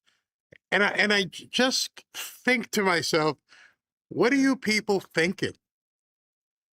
How do you think you're going to come out of this unscathed? How are you going to live in America if these people are in charge? I just wonder what you got to believe that there's some liberals that have some common sense. And every one of those people that, they're just new reporters. Once in a while, Caitlin's there. But some of them probably make high 6 figures. Maybe some of them make 7 figures. What are you going to do when the Democrats come in and they take 30, 40, 50% of your money? What are you young women going to do when you can't go outside because there's some person from some other country who would like to have their way with you and will do it? What are you going to do when they tell you you can't drive a certain car because, it takes up too much gas and they tell you can't do it? What happens if you own a condo or a house and they raise your property taxes or put some unsavory character living next door to you? And I think to myself, these are simple questions. Hey, do you realize what they want to do? And are you telling me that it's that important for them to push the abortion thing? Where is your principles? You know what they're going to do. They've told you what they're going to do. Yet you're sitting there and you're liberal. My sister is coming into town tomorrow morning. She's been a Democrat all her life. And she's going to come down here in South Florida, going to experience life in a different way. And I told her I wouldn't get into politics but I don't think I have to. I think what Robin and I are going to show her and how living free should be enough to make her really take some serious thought. You know, I have realized at this point that some people have been bred, they have been molded, and they just don't realize that they can shake off this mold and do something. I lived in Connecticut. Obviously, I lived with my sisters. I couldn't wait to get the hell out of there. And now I'm out. And yet, so many of the people I went to high school with, so many of the people that I knew back then, they're still there. And so I was talking to her today and I said, why? Why? You're not that much, you know, at this point, how old's my youngest sister? She is now probably 58. I'm like, you're not a kid anymore. Why are you still there? You hate the weather. You always whine about your life. You always complain about things. Why are you still there? And it's a question she couldn't really answer. Obviously, my other sisters are there and they've got family and it's tight. But at the same token, you're 58 years old. You got to get to the point where life isn't just wake up in the morning, get a cup of coffee, go to work, come home, watch Golden Girls and go to sleep. That's not living. You're 7 years behind me, and you have the ability to do some things in these next 7 years before you turn 65 and 66 when you're looking to hopefully retire for a couple grand a month, maybe $1,500 a month. People ask me like, what did you decide? Why did you decide to do this whole thing with Trump? Because it gave me my retirement. We buy and sell properties, and I look at that money as, yeah, that's like, lottery money. You just do things. But I'm doing this, and there's no age limit to it. I don't have to answer to anybody other than you guys, which you guys let me know. Other than that, do whatever I want. You know, it's Labor Memorial Day weekend coming up, and I had put up a poll here and said, are you going to do anything this Memorial Day weekend?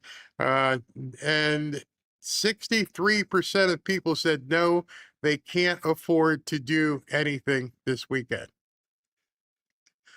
And I looked at that, and I don't want to cause people any problems with it, but yeah, you can. Like somebody said here, DP says, Barry, the poll answer for no is wrong reason. I'm not traveling, but celebrating Memorial Day locally. Not because I can't afford to travel. Got you. Because I know here in Boca, there are free parades. I know that the bands are going to be playing at the town green, so they're going to have the orchestra and everybody else out there. They're going to be playing patriotic songs, and you can bring your own chair and sit down. You're gonna sweat, but there's all kinds of celebrations happening this weekend. There's always something to do, and it doesn't cost you an arm and a leg. So I encourage you, if you have the opportunity, please get out amongst other people who think like you, other Americans, patriots, and remember what the day is for, obviously, but enjoy yourself. Please enjoy yourself this weekend. God knows there's so much stuff on television, you just shake your head. I mean, some of the stuff I'm going to show you in a little bit as we move forward, because I got to move fast because I got two more big segments I want to show you. SV, anything breaking? Let's see here. More corruption. Massive Biden admin cover-up exposed. Lisa Monaco, the former U.S. Deputy AG under Biden, has been referred to the DOJ for allegedly covering up investigations into Microsoft's cybersecurity breaches. Wow. So they're picking these people off one by one. And I know people, oh, you froze up. Either you froze up or I froze up. You froze up. All right, I'll come back to it. But yeah, it's crazy. All right, there he's back. You're back. Yeah, you froze up for like a second. I saw that. We caught you like I was that. like, crap. I'm scaring the fraudsters. Yeah, exactly. All right, so I'm going to move quickly. Okay. This next one is Marco Rubio. As he's getting on a plane heading to Sweden, he talked about Cuba. So let's listen in, because I can't say enough down here in terms of how extremely happy people are about Cuba and what Trump is doing. All right, talk to you in a second. So can you walk us through the emotions that you've experienced today?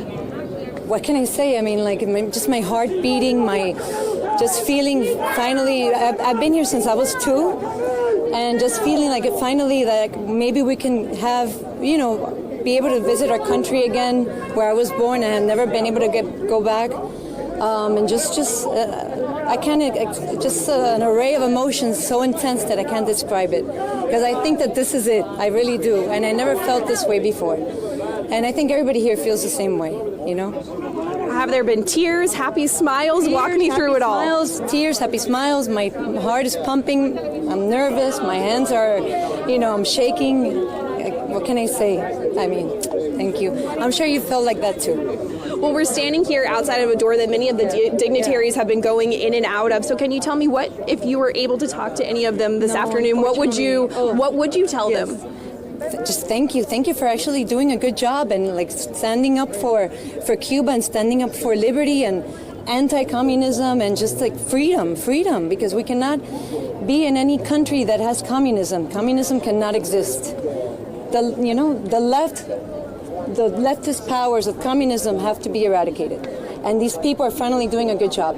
That's my thing. So imagine her surprise if she were to go to New York. They are so ecstatic down here in Miami. I mean, parades, dancing in the street. I might drive down there Sunday and we can see some of the festivities. And it was interesting what she just said. No more communism. Yet, in our own country, because she said no communism in this country, our own country, Mandami and the idiots are up there are trying to institute communism.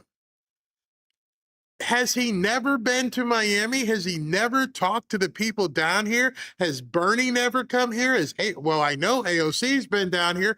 What the hell do you say to these people?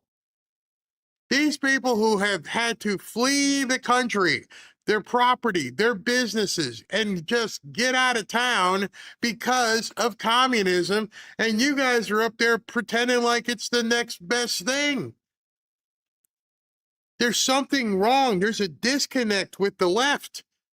They have lost it completely. And all they would have to do this weekend is spend a couple hours in Miami. You don't even need to talk to somebody. Just go to Versailles, the cafe. Just sit in some of these restaurants and just look around and look at these people dancing and celebrating everything that you're not. These people are embracing freedom. Their families are embracing freedom. And you up there in New York are trying to do what Castro did in Cuba, and you're not paying any attention. You don't have to be a complete genius to go down and take a focus group. Hey, we're all going to go down to Miami. Let's see what people really think about communism. You'd be there about half an hour, and you'd all turn to yourselves and go, I don't think this is going to work in New York, bro. Well, we got to make it work. We got to, have this warm thing of collectivism. No, we don't want that. We want freedom. We want prosperity. About time that someone gets held responsible for an act like that.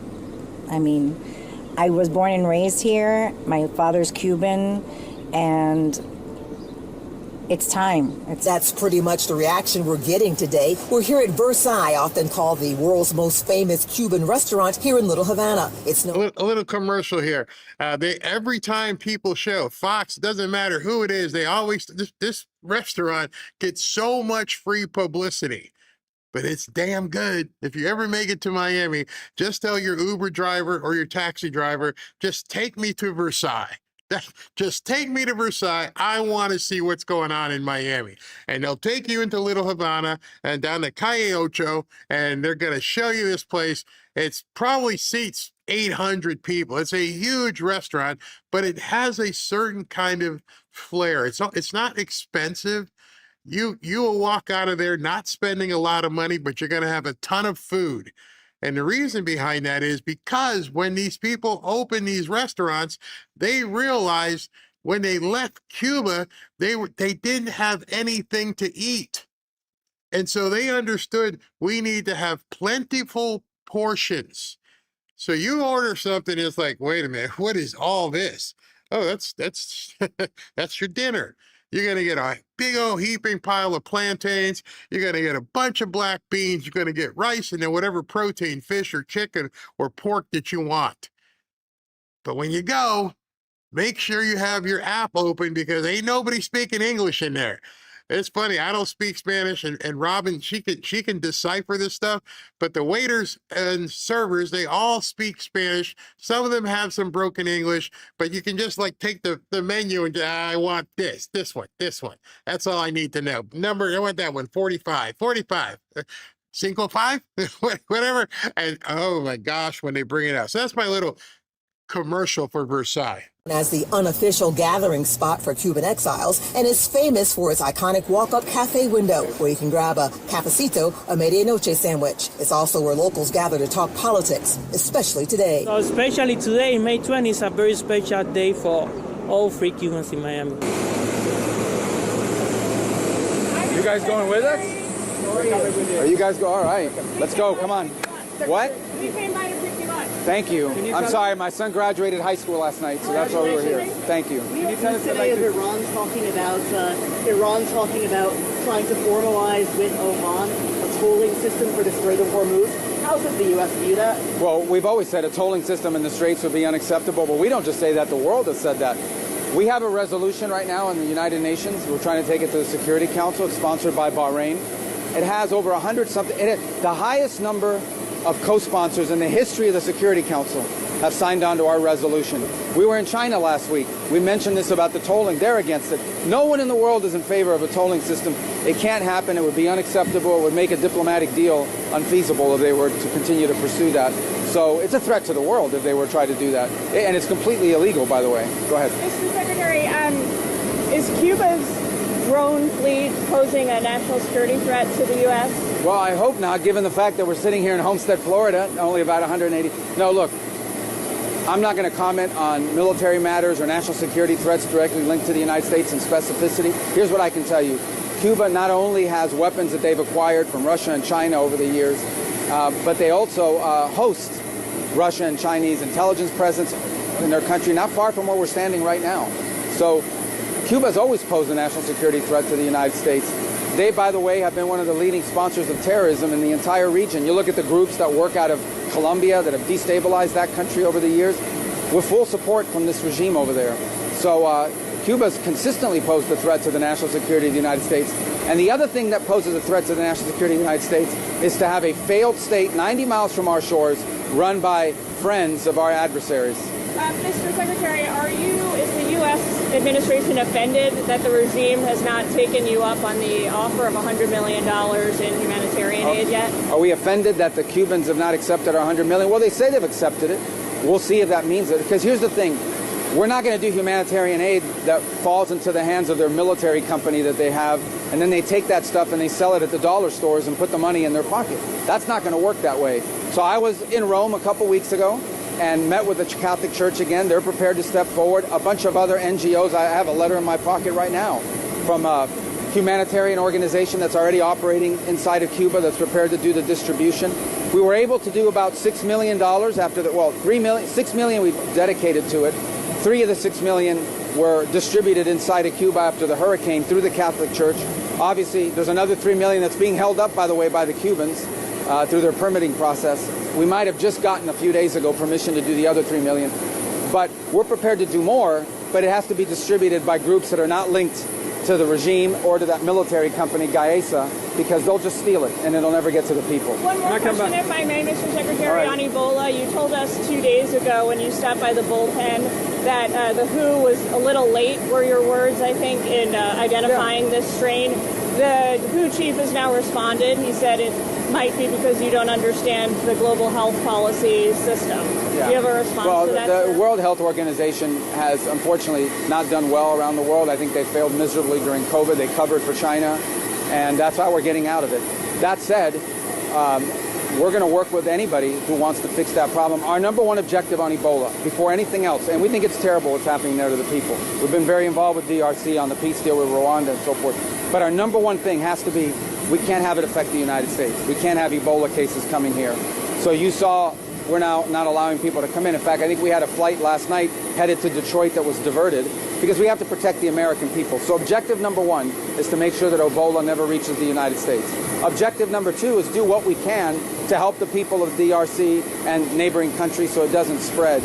And I think we're up to 600 confirmed cases. There are probably more. We'll learn more about it. We're providing, I think we've offered to fund the first 50 clinics that pop up and are ready to step forward. So I wish we would have gotten started on this 2 weeks ago, that the alert had gone out sooner.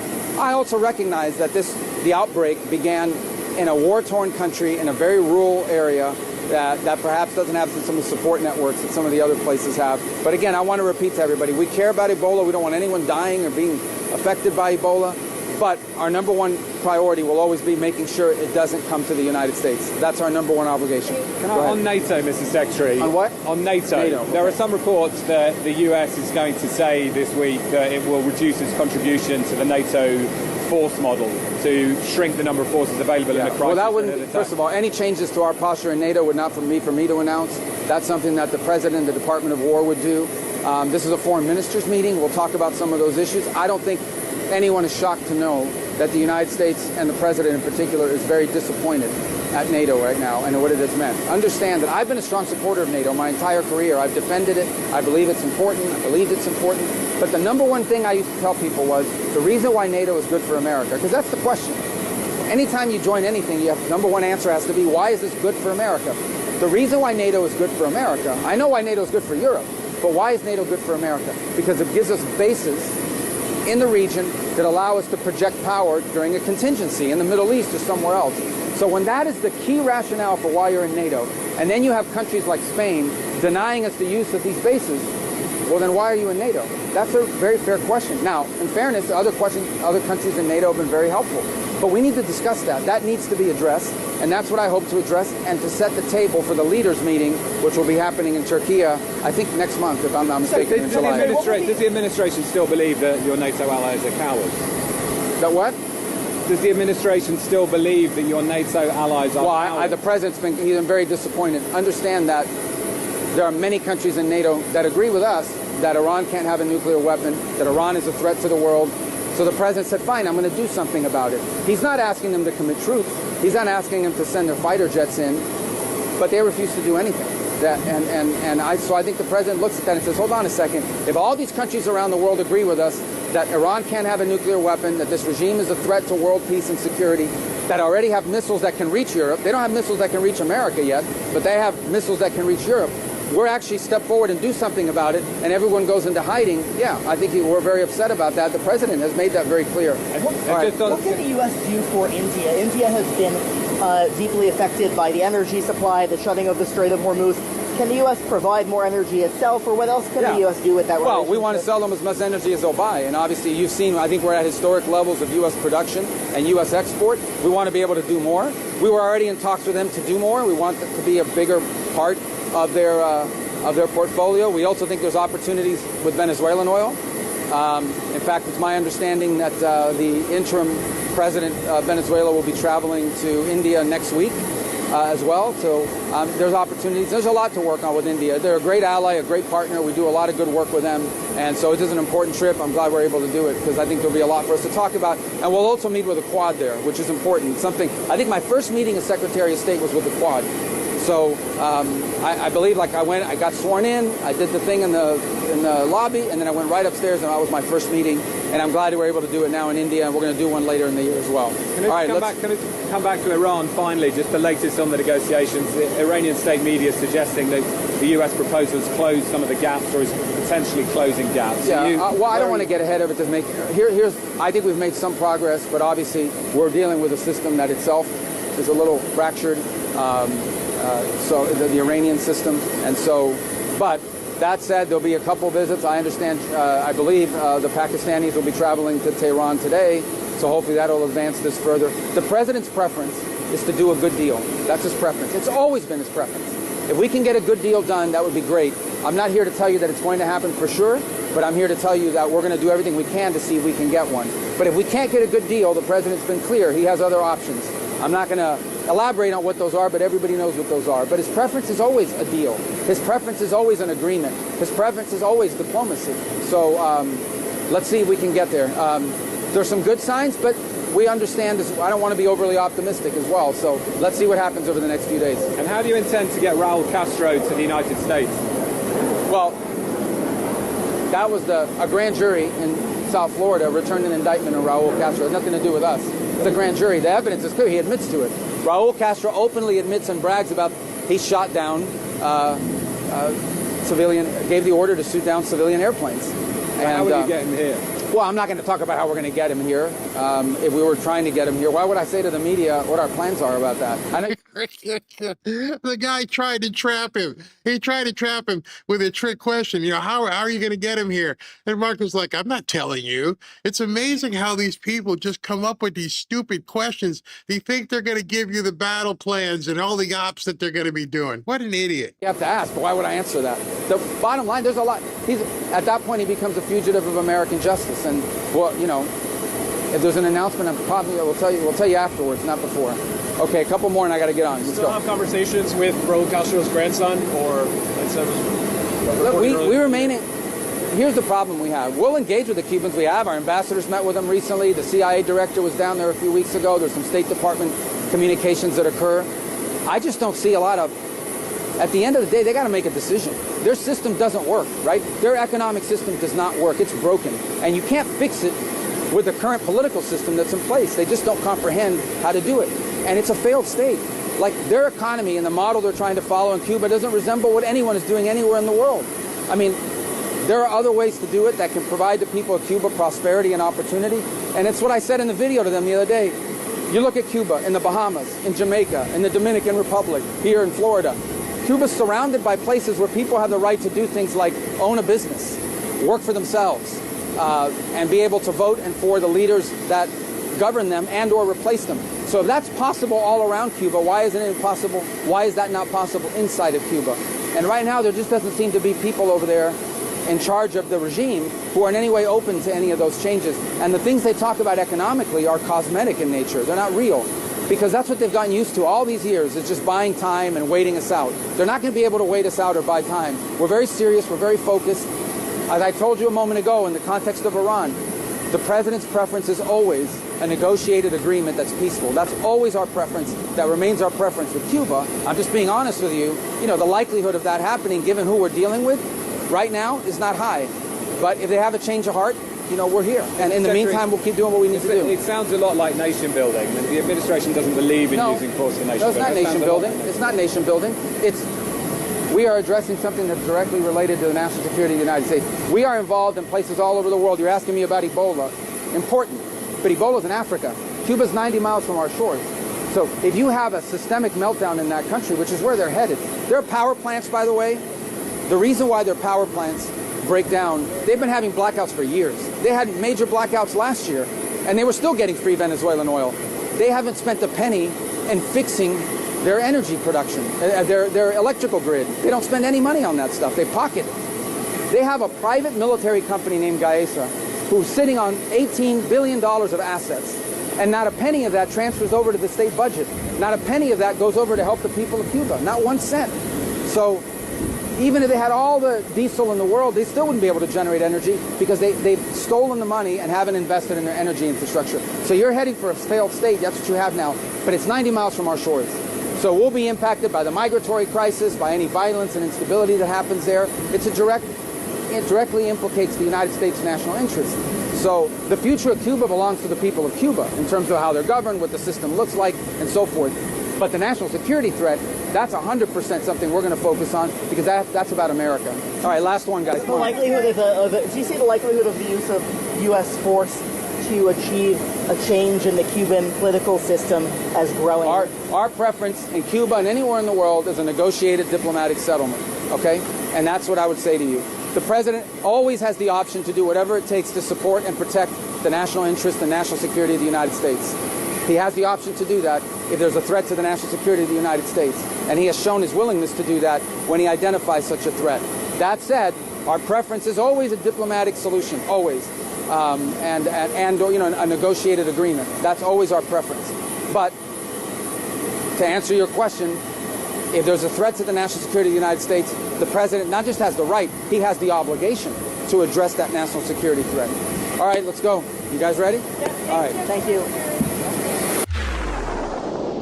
All right, so Marco was at Homestead Air Force Base, and it was very interesting. If I played it a little bit longer, behind him there were a whole bunch of different jets in terms of military jets. It's only like 100 and maybe like 200 miles away from Cuba. So with the aircraft carrier heading into the Caribbean, and also now you've got all these jets in Homestead, it won't take much.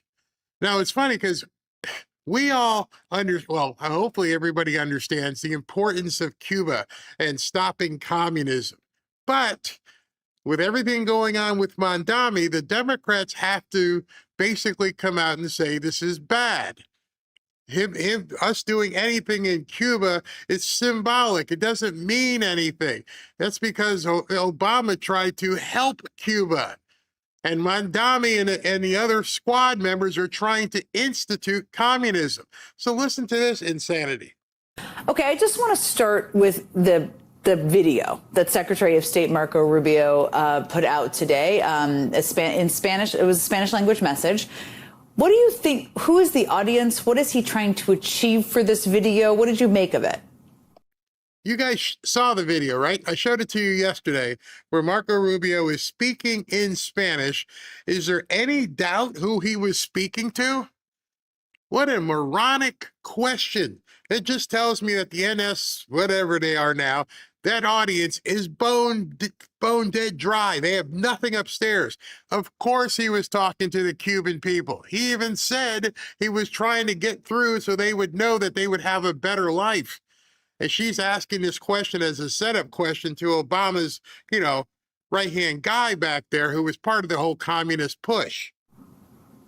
Well, Jen, as you remember, I had negotiated the normalization of relations with Cuba, including with Raul Castro directly, traveled to Havana with you and President Obama in 2016. So I've thought a lot about this. That video was extraordinary in its hubris, tone deafness, and hypocrisy. I think the audience for that video was not the Cuban people, most of whom probably won't even see it.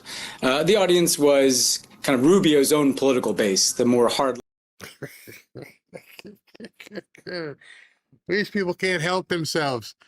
I don't know if it's just because it's Trump or they really don't want communism eradicated from Cuba. You're coming on and said, I don't think he was talking to the people of Cuba when he specifically said he was talking to the people of Cuba. No, all of them don't have internet, but many of them here have families who can send them links so they can see it. It's insane how these people think. They are now basically coming out and protecting communism. Cuban Americans, mainly in South Florida, who have wanted there to be a regime change, since the Bay of Pigs invasion, when this was last attempted in the Kennedy administration. And just very quickly to go through it, the absurdity of it. Look, I'm not here to defend the Cuban government, but the reality is the scarcity in Cuba is not because its leaders stole some money from the people. It's because there's been an embargo for decades that denies basic goods and denies Cuba access to the international financial system. All right, so he's blaming, as a little communist that he is, he's blaming America. He's saying it's America's fault that Cuba is broke because we've had, the blockade and the embargo.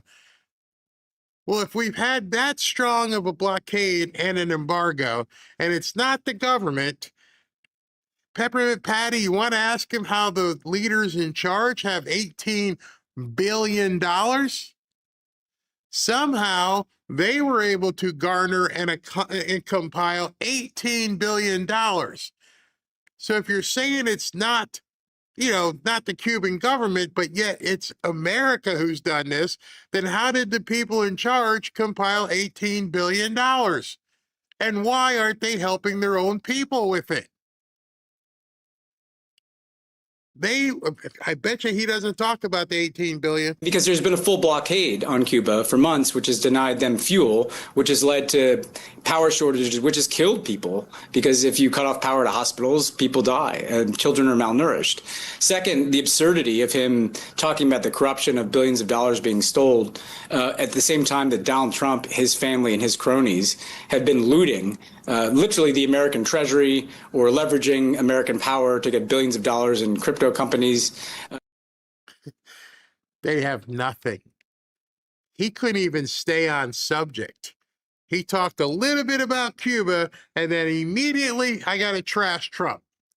Trash Trump is corrupt, and he's making crypto money, and he's doing this, and he's doing that. It's not what the question was. That's not what we're talking about. That's what not any of this is. The question is, what are we going to do with Cuba? Something that you and your buddy Obama should have, decided way back then. Why didn't you help Cuba? Or you went to a baseball game, you hung out with the dictator who is, hoarding billions of dollars, but now you don't even want to talk about it. It's all Trump, man. Trump sucks. Nobody believes that this is some earnest anti-corruption agenda. And then lastly, do we really think these people are credible in delivering messages about human rights and democracy as they dismantle human rights and democracy at home? No. So this is about power. Dismantle what democracy? I got a video for you guys tomorrow. I'm going to include it. This black woman, she's like, I just want to let you guys know. Oh, I don't want to blow it, but she basically goes to vote and it says, I didn't have any problem voting. And she was in Atlanta and there are other black people voting. This message that the Democrats are continuing to spew. They released today the autopsy on the 2024 election, and everything they're spewing today is what they spewed back in November of 2024 and throughout the entire campaign, and it didn't work then. It didn't work at all. And they're just running with the same playbook, racist, homophobe, xenophobe, everything. They got nothing, absolutely nothing. This is about treating the Western Hemisphere like our empire, and it's about something that no Americans other than that small political base of Rubio's is interested in, which is yet another regime change operation. And she sits there, look. But he did mention the Western Hemisphere, which I'm sure the Luddites that watch that show don't have any comprehension about. They don't even know what's happening. They don't understand the Monroe Doctrine. Most of them probably never learned it in school. So they don't have any idea about the Monroe Doctrine. It's so mind-numbing that they don't even want people to know. Let's not talk about it. And she just sits there, smiles. Yeah, you're right. They're killing democracy. That's Cuba. It's communist. There is no democracy. Funny, he didn't talk about that. He talked about the embargo. He talked about the blockade. He didn't talk about the hoarding of billions, and he didn't talk about communism. Shh, don't talk about communism bad, because if people realize communism doesn't work, there goes your whole party. You're done completely. All right, no, I've got to get through this next interview. SV sent me a story. Kyle Busch, 41, NASCAR driver, he just died from a severe illness. That sucks. That absolutely sucks. And for those of you who are NASCAR fans. So Kyle Busch, 41 years old, is now deceased. All right, so I want to tell you about something. You probably won't believe it. I had to wait until Ashley just confirmed it all, because when I opened this up, I was like, there's no way. This can't be. And, one of the sponsors that we've worked with for some time is Patriot Addict, and they've got this berry packet, a mystery box. And the only way I can describe this thing, way I can describe the veteran mystery box is to actually pull it out, and let you see some of this stuff, because what took so long today, I had to keep going back. I'm like, are you sure they're giving this away for free? No commercial. I'm like, are you sure they're giving this away for free? I want to make sure you confirm it, because people are going to begin hitting the button and going to berrypack.com. All right, so I want to show you some of this stuff. First of all, let me get the plastic out of the way. There's a whole bunch of stuff. This thing is heavy, so let me grab it. Hopefully shows up on the video. All right, there's this giant wooden box. Hold on, you know what? I'm gonna have to go to regular camera, because I got to show you guys a whole bunch of stuff. Let me go ahead and go with no background for a second. Hold on. Is it off? There it is. Okay. I wanted you to see this.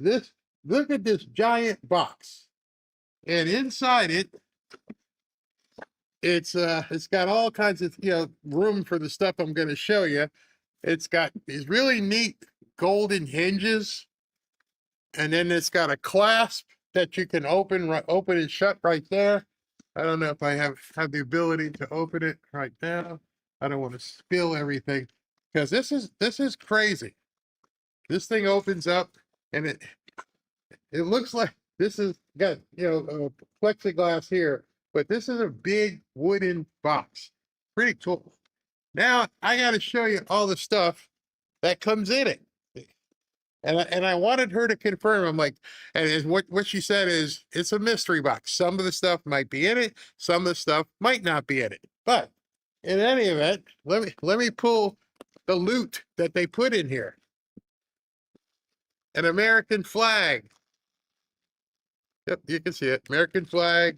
What else we got in here? A giant pillow. This pillow says God, guns, and Trump.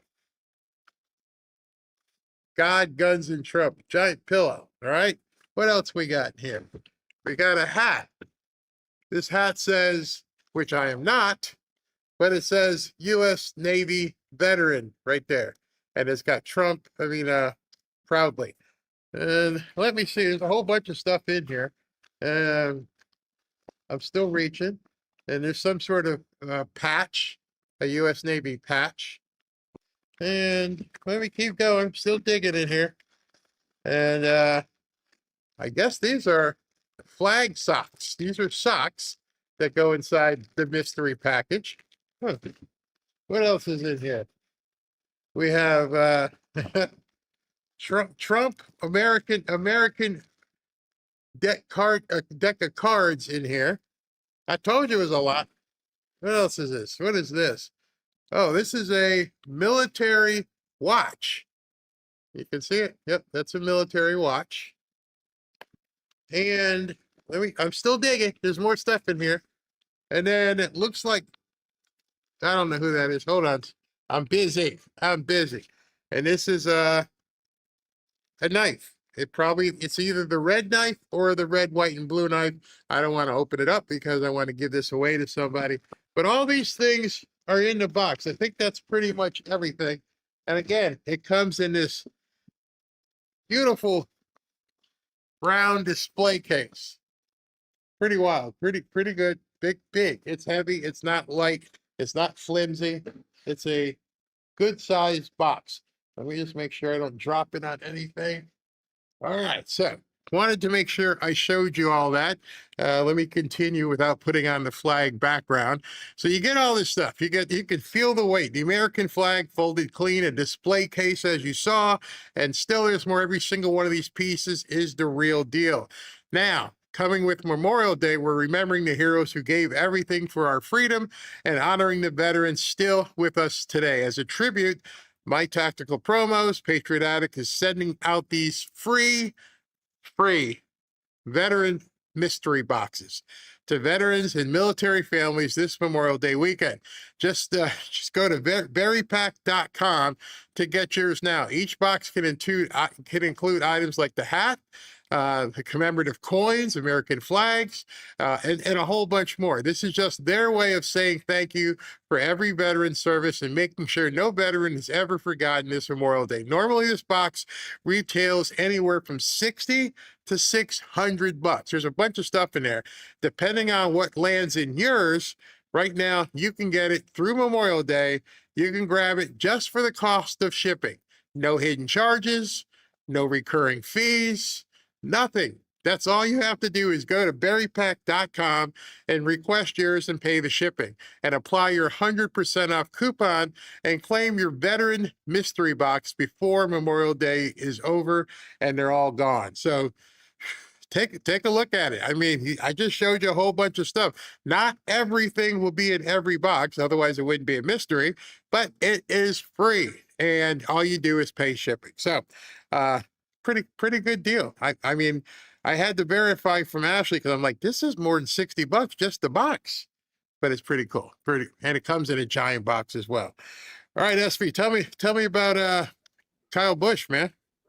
Yes, Kyle Busch, one of the purest racing talents NASCAR has ever seen and winner of more National Series races than any driver in history, has sadly died after falling severely ill, NASCAR announced Thursday. He was hospitalized last week with an unspecified illness and never recovered. He was 41. Apparently, when his last race, he had complained about a sinus issue and they needed a doctor. And then that night he was in the hospital. So some kind of thing. I'm not going there with the jab or anything like that, but it just seems very odd. 41, he's young, and he wasn't on any recent cruises for the Honda. So, and he wasn't in Nigeria. So you can rule out those two. No recent crashes or anything where he hit his head maybe or something? No. He was finishing up a race and he had requested, he said his sinus was off and they were requesting a physician. And next thing you know, he was in the hospital that night. So they're not giving out the information as to what caused his death yet.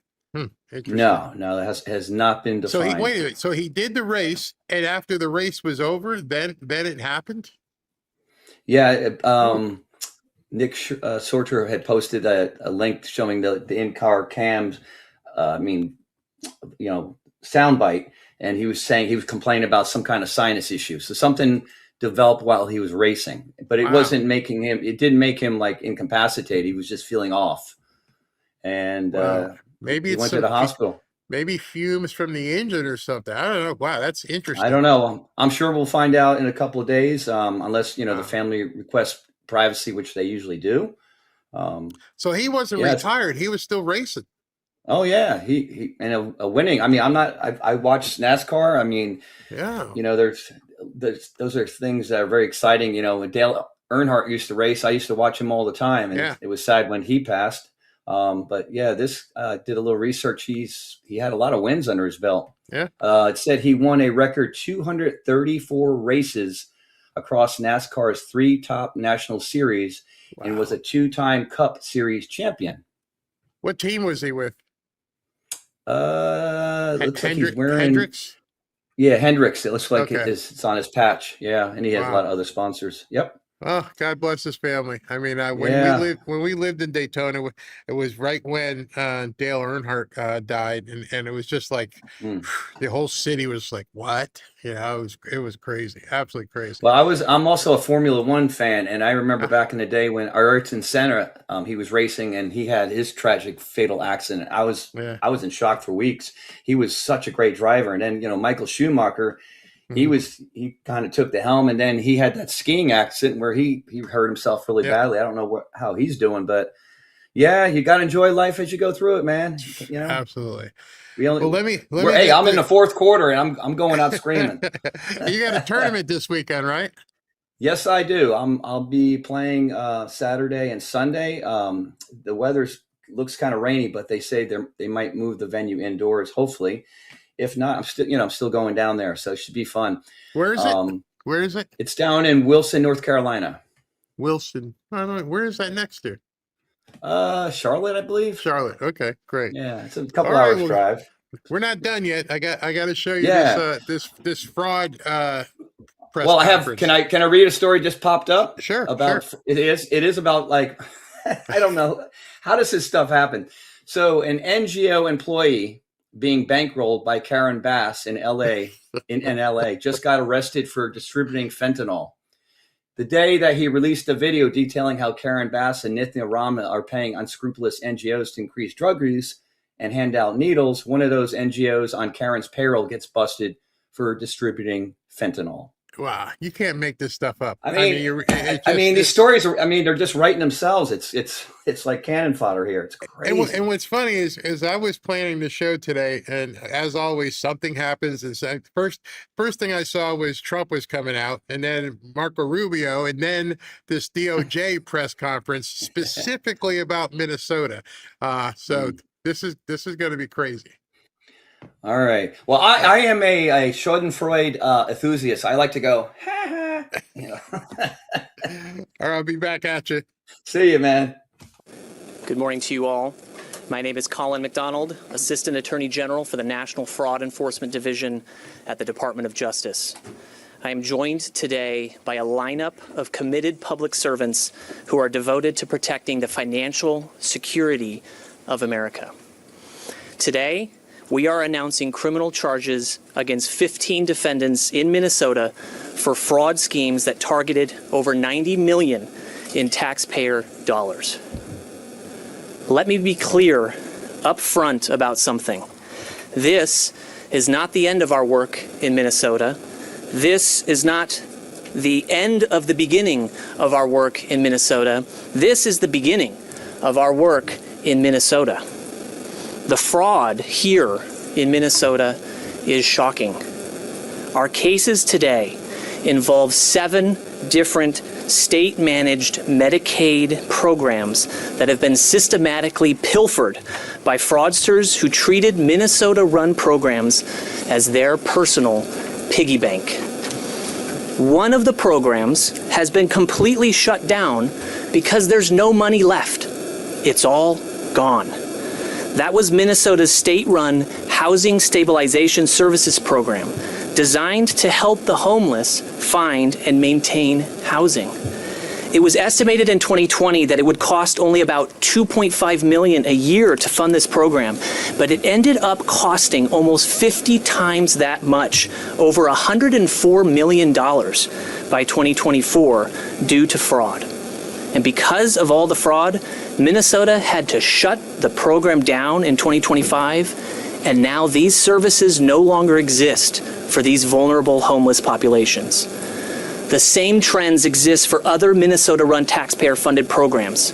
An autism program that cost the taxpayer $600,000 just 6 years ago skyrocketed to over $400 million.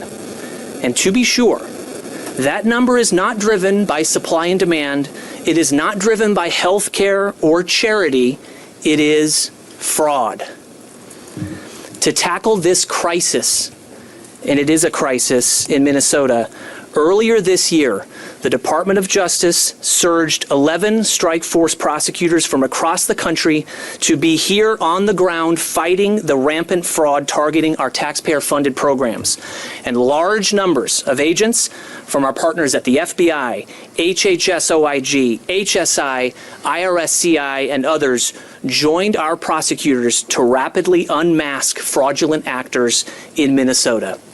These agents and prosecutors have been working around the clock to root out the criminals stealing taxpayer dollars, and I am proud of all they accomplished in such a short time. Their hard work made today possible. Make no mistake, today's charges are unprecedented. They include the highest loss amount ever charged in a Medicaid case in Minnesota, and the largest autism fraud scheme ever charged by the Department of Justice. The common theme throughout these cases is fraudsters exploiting vulnerable programs and vulnerable people to enrich themselves, no matter the consequences to the programs or to the people. For example, one defendant is charged with defrauding the Integrated Community Supports Medicaid program.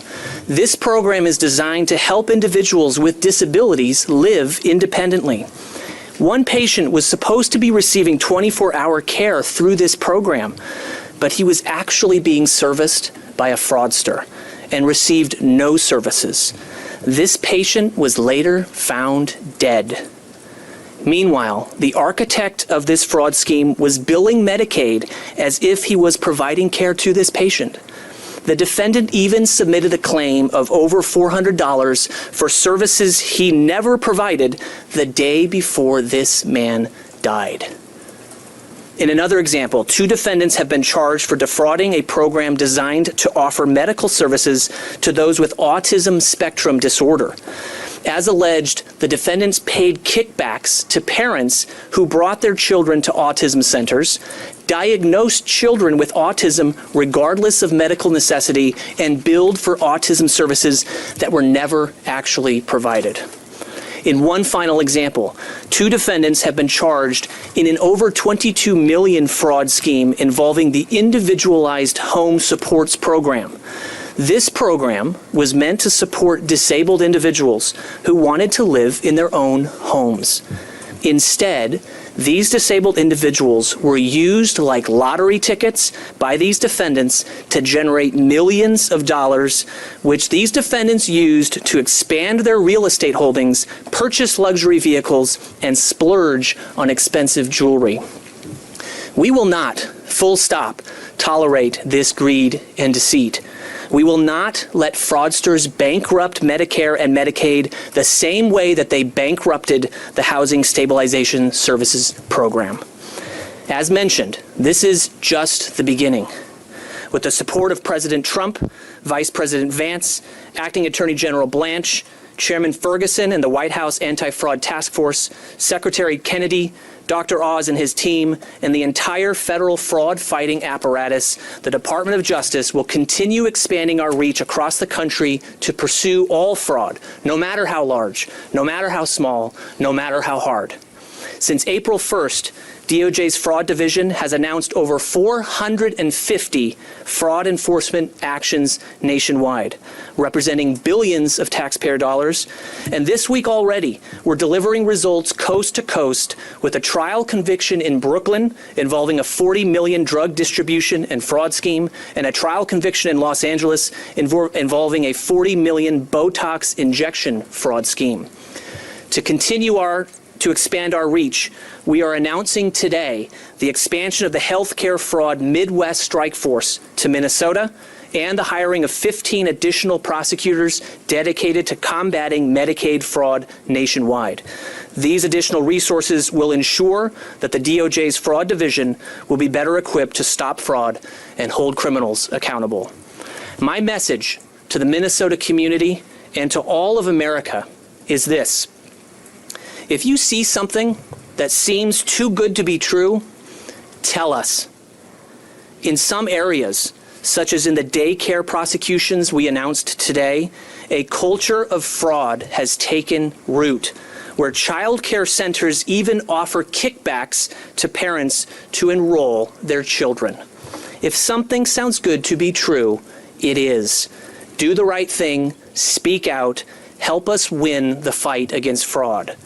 And now my message to the fraudsters is this: eat, drink, and be merry today, because your days of frolicking and freedom are numbered.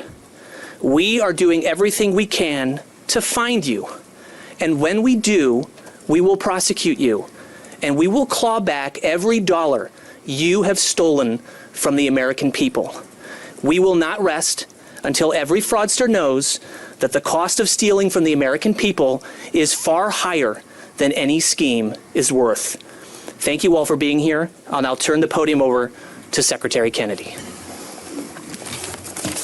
Thank you, Colin. Hey, everybody. I want to start. I thought I was going to have a slide here. I want to call your attention to this, which is in your... Okay, here it is. Which is in your packet. This was the cost of the Early Intervention and Development Program in 2020. It was $38.1 million. This is what we expected to be paying every year. Instead, this year, it hit $442 million.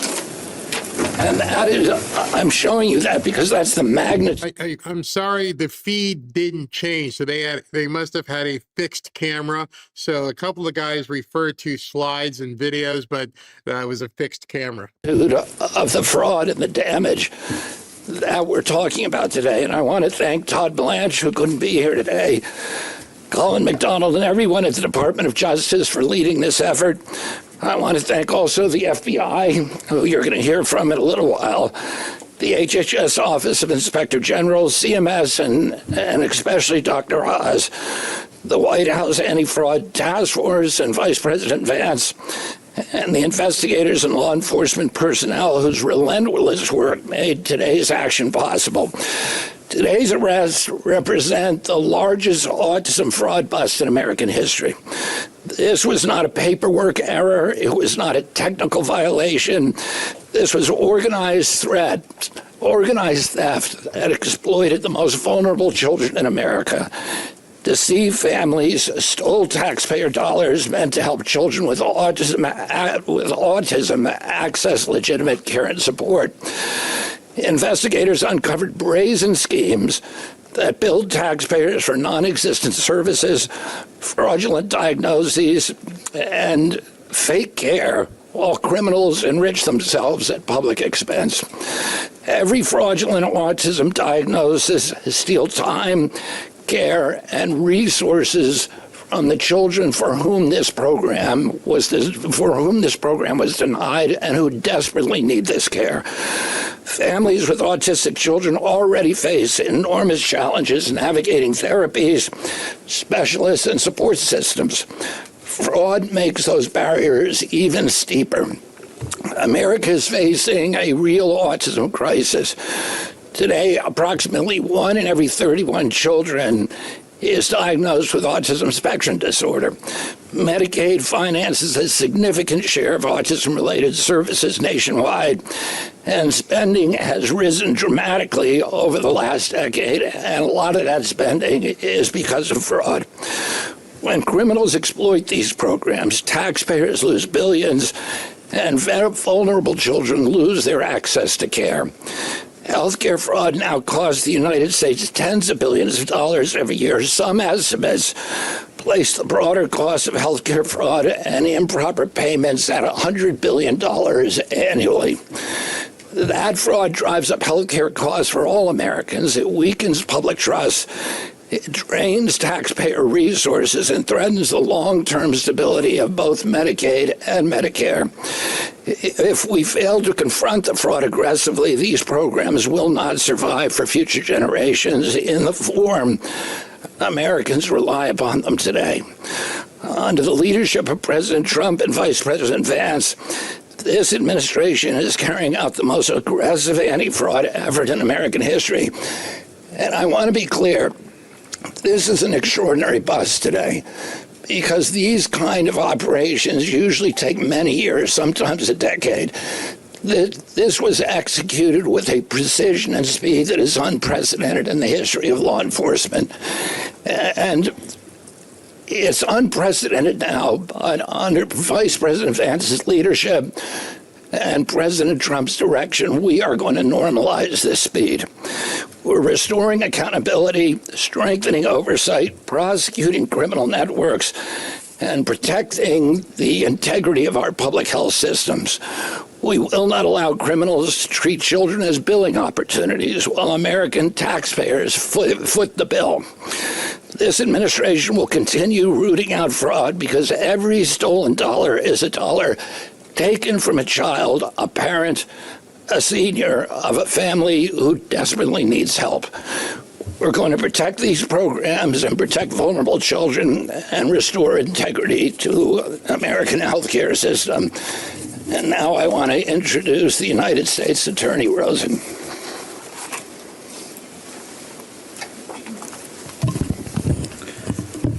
Thank you, Mr. Secretary, and my thanks, where did he go, to Colin McDonald, who has led the Department of Justice's national fraud prosecution effort with a tenacity and an effectiveness that is really inspiring to all of us who are on the team.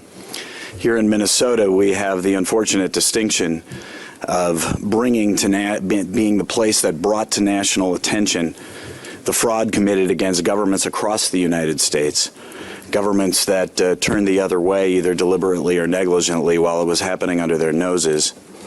The numbers that we have here in Minnesota are enormous, but I'm happy to tell you that we have more prosecutors prosecuting fraud, more law enforcement resources investigating the fraud, and we are identifying and investigating and prosecuting fraud at a pace that is unprecedented here in this state.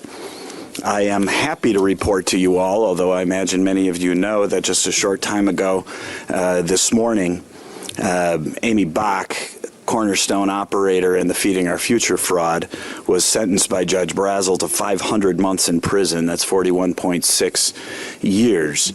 Okay. Did you hear that? She got 41 years. That is mind-boggling, the amount of money she stole, the amount of money these people are stolen. SV texts me, did the Democrats do anything legally? No, they can't. Everything that the entire party is nothing but one big scam. They can't exist by doing things legally. They have to steal. They have to cheat. Nobody, I won't say nobody, no superlatives, most Americans do not want the crap that they're selling. And so the only way they can do it is go against the American people and try to steal it and cheat. 41 years. Feeding Our Future, while that fraud in and of itself was breathtaking, the truth is Feeding Our Future is only a start, and we believe it's only a small fraction of the fraud that is actually ongoing here in the state of Minnesota. And I can say so, Secretary Kennedy and Dr. Oz, it's my pledge to you that we're going to do our best to deter future thefts from your department and from your agency, to recover as much of the losses as we possibly can, and to put the thieves here in Minnesota into prison. And with that, I give you Chairman Ferguson.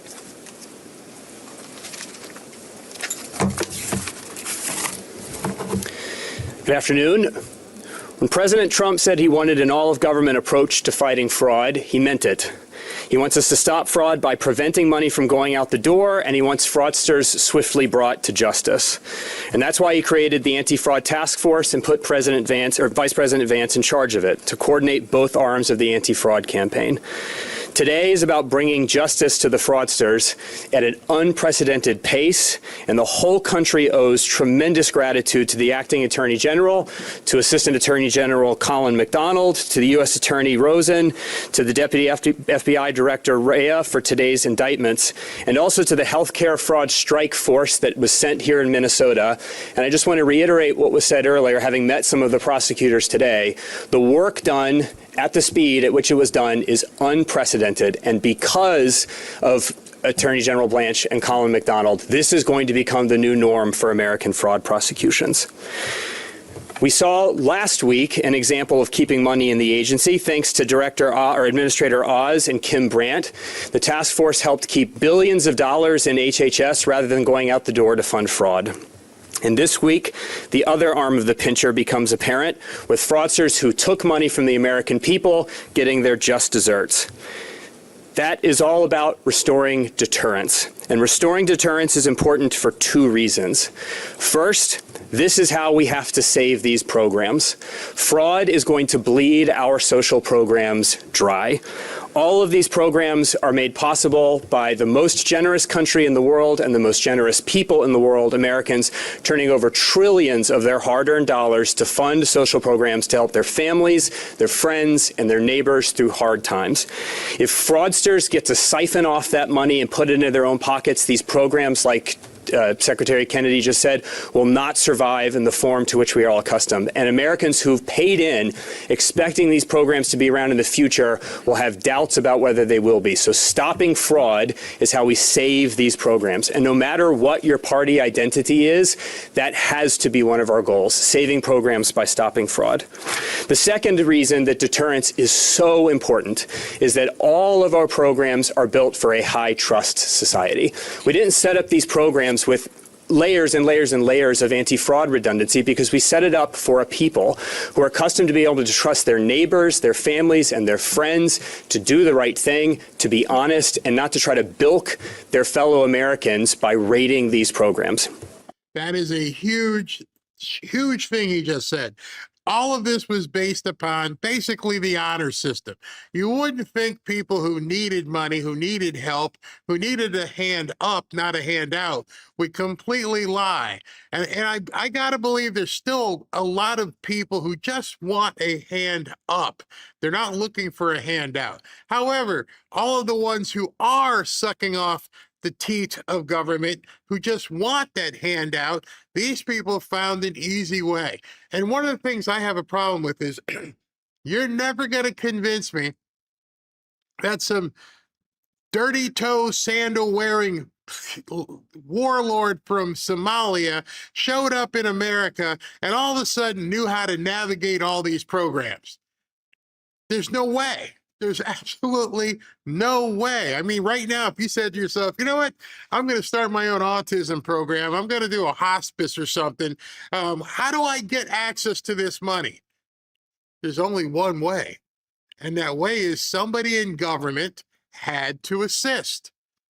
It's hard enough for us to be able to figure out some of these governmental programs. Have you ever applied for a government program, even an SBA loan? How did these people show up from Somalia with a 70 level IQ and figure out how to rob our country with hundreds of millions of dollars? There's only one answer, and we've got to get to the titular head of all this, which is some Democrats, maybe Tim Walz, who knows? But they didn't do it on their own. It's become clear that that social trust has been diminished and that people have taken advantage of these programs. Deterrence is how we restore social trust. It's how we have Americans believing in one another again, believing in their government, believing in these programs, and that social trust is necessary for the entire American experiment to work. Like the Assistant Attorney General said, today's work is just the beginning. The Vice President, at President Trump's direction, is working incredibly hard every day to fight fraud in every agency, and DOJ to stop the fraud after it happens, arrest and prosecute the fraudsters. And I think today makes very clear to every fraudster, if you somehow get money that goes out the door that doesn't belong to you, the FBI is going to find you, put you in handcuffs, and prosecutors are going to throw you in jail. Again, I'm very grateful to the acting Attorney General and his incredible team, including the strike force that sent prosecutors from all over the country to achieve today's results. President Trump promised justice, and today DOJ is delivering. With that, I'll turn it over to Administrator Oz. Thank you, Andrew. I want us to think back to what life looked like here in Minnesota a year ago, because that's when we started hearing there were concerns in this state about programs that had been built to provide services that historically had been given by families to their family members who are struggling.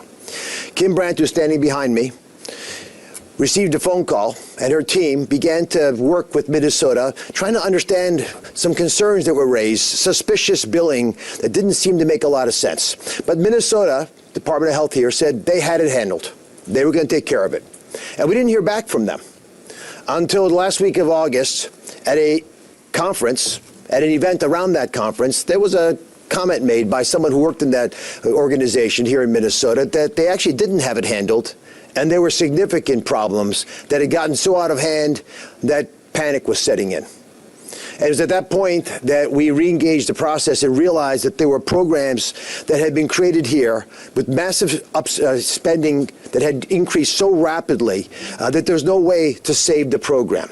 the housing stabilization program, which takes care of people who are struggling with homelessness or substance abuse and many other reasons why they may need housing, especially in a place like Minnesota where in the cold that can be lethal, needed that program to survive. We are all up here because we love these programs. Medicaid is the fundamental payer of last resort for our most needy, most vulnerable citizens. And when we're unable to keep these programs alive because of fraudsters, it hurts all of us deeply. And that's what happened here in Minnesota.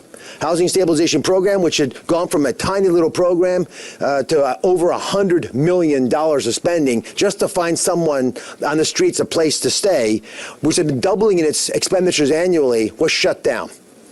Now, these are not the outcomes that we desire, but when you have to force a shutdown, it's an issue.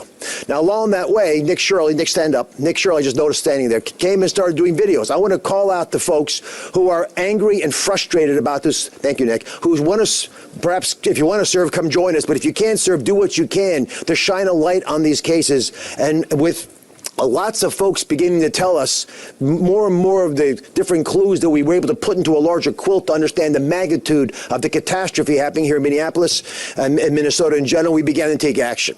Now, I want to point out that a lot of this started during COVID. If you're asking how and why, COVID led to a general abandonment of principles around protecting these programs. The corruption that ensued grew rapidly. Total Medicaid spending has increased by 50%. Since the start of COVID. 50% increase. Spending on prescription medications quadrupled in the last 6 years. Now, the president can work hard, and he has, to deal with fraud, and he made the most favored nation drug pricing a reality because it's going to save the American people $600 billion. But you cannot keep up with fraud if we're not actually getting it at the root cause of it, which is when states do not police their own systems. And so because COVID caused a lack of oversight, and because agencies like mine were gutted in their ability to provide program integrity, we have allowed this monstrous, outrageous increase in spending, which does not benefit anybody, to increase. The 15 arrests today, netting $90 million, is a very important symbol because it's a shot across the bow. And we've all going to say this in our different ways, but I'm telling you, if you're a fraudster, do not walk away from this press conference. Run. Because we are coming after you. We have lots of weapons to be able to use in order to accomplish that. The kinds of reprehensible behavior that we've identified with individuals bribing parents to lie that their children have autism, will carry that diagnosis for the rest of their lives. As a physician, that bothers me to my core. Not only are we selling our licenses as doctors when we allow this to happen, we're selling our souls, and there were doctors involved in some of these issues as well. It's rampant failure of this program is addressable, but we've got to be able to deal with it from within. There's a whistleblower. Her first name is Faye. She's on Capitol Hill today testifying, I believe. But she's spoken to me about the fact that there was a general fear within the health agency here of being called the racist. A fear that you'd be politically inappropriate, politically incorrect, and that's fear is what stifled much of the action that should have taken years ago and taken place in an effort to prevent why we're here today. But we will keep coming back and we will keep helping. So let me announce a few things that we are doing specifically on the Secretary Kennedy's leadership at HHS within CMS. We have deferred, as many of you know, $350 million to the state of Minnesota based on two sequential reports from the state of its spending over the last 2 quarters. This is all, again, money that we are going to defer because our job is to protect the federal taxpayer. And as Minnesota is able to justify some of these expenses, we will discuss these. We've also asked for a revalidation of all of the high-risk providers. Again, these are providers providing services for the kinds of things like driving someone to the office or carrying the groceries upstairs, things that, again, your family would often do for you. These of the 5,600 people who are being revalidated, the state has told us as recently as May 7th that only 40% have responded, rather 40% have not responded, or their responses are clearly inadequate. We believe that by the end of this month, which is the deadline, that half of these providers may no longer be allowed to provide services. That is a lot of people doing things to other human beings that are not supposed to have been able to do them. Again, that is the humanitarian risk that we're facing. We're here to fix these problems. We love these programs, but we're going to crush the fraudsters who threaten with corruption the foundation of the social safety that we have built in this wonderful nation over the last 60 years since the foundation of Medicaid and Medicare. We're going to make as many visits as we need to Minnesota. I've been here. I'll come back. So is everyone else on this panel. And my colleagues at OIG, DOJ, FBI, and many others share our passion. Chris, to the FBI.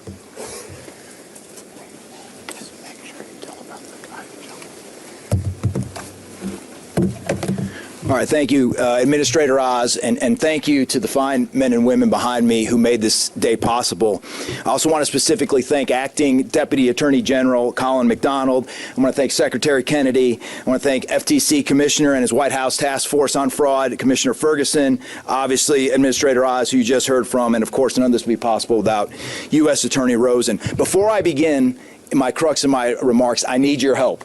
On the screen, you will see a subject. Depicted on the screen here of an individual who was a target of the investigation this morning.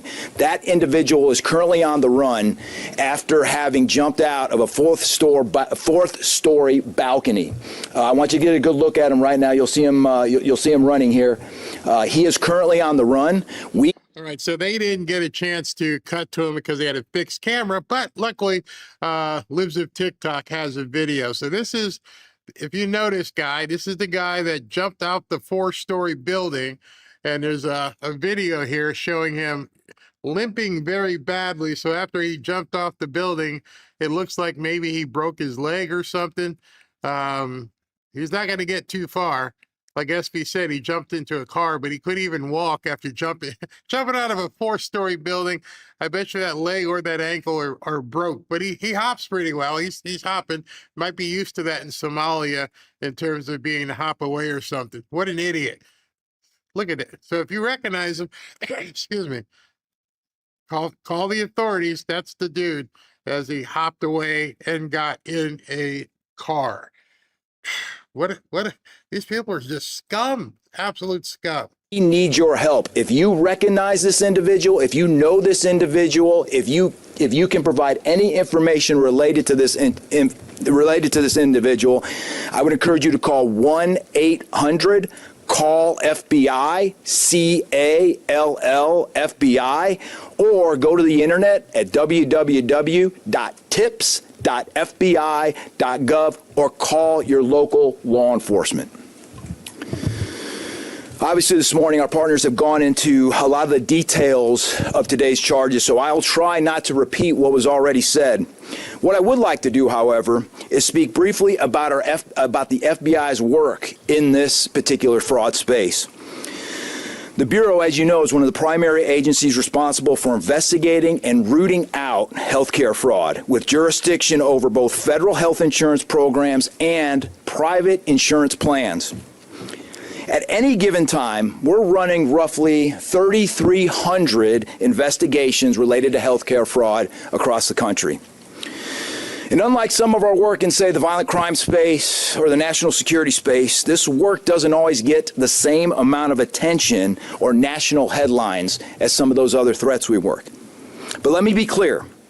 This work is just as crucial, just as important, because healthcare fraud is not... Let me break in here for a second, but he has been arrested. This got posted literally 1 minute ago. Breaking: Minnesota fraudster Mohammed Omar has just been caught and arrested after fleeing the FBI after jumping out of a four-story building. He's arrested on healthcare fraud per Cash Patel. $90 million scheme busted in 15 defendants. And this was him jumping away. But he has been arrested.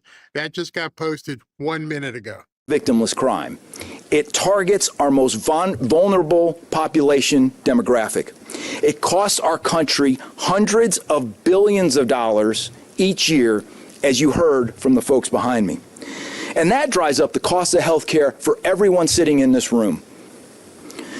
It's not lost on me, and it should not be lost on any of you or anybody in the public, that every single dollar... And this was from Cash Patel himself after today's interagency press conference announcing 15 public health care fraud indictments in Minnesota. The below subject, who is on the run, Mohammed Omar, has now been arrested.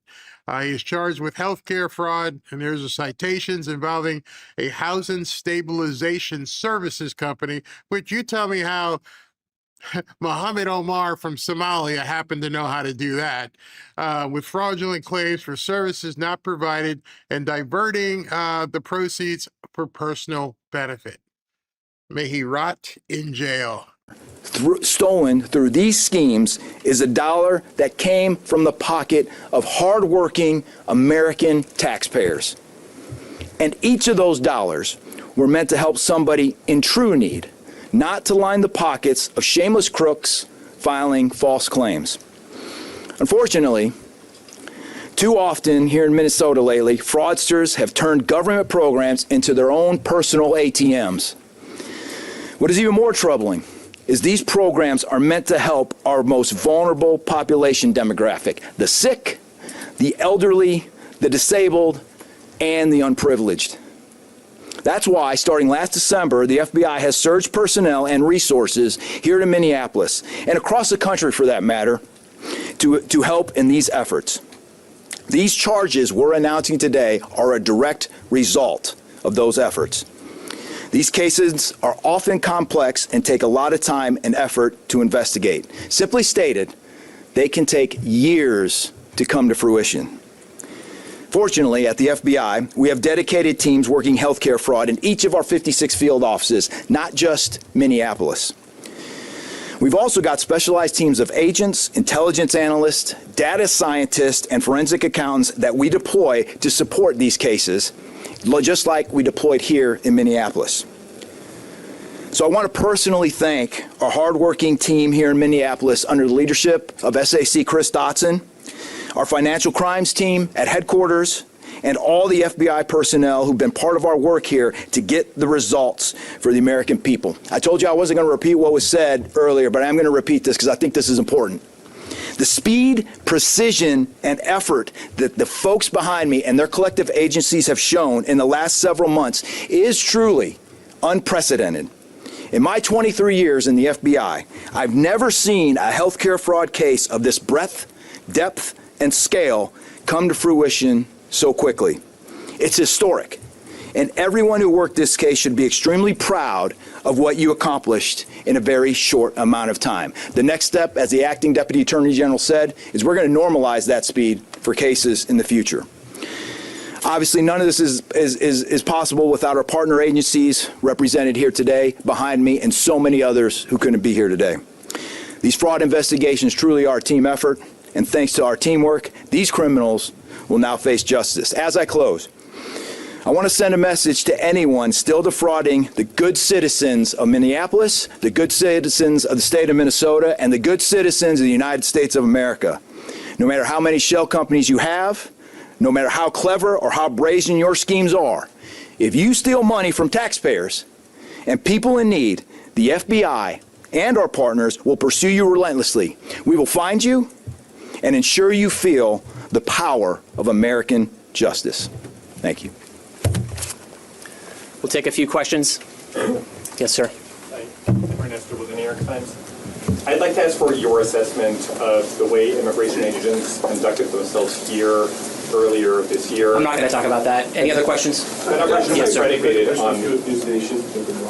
These prosecutions are vital, and it started here, and going back to 2022 when the prosecution started.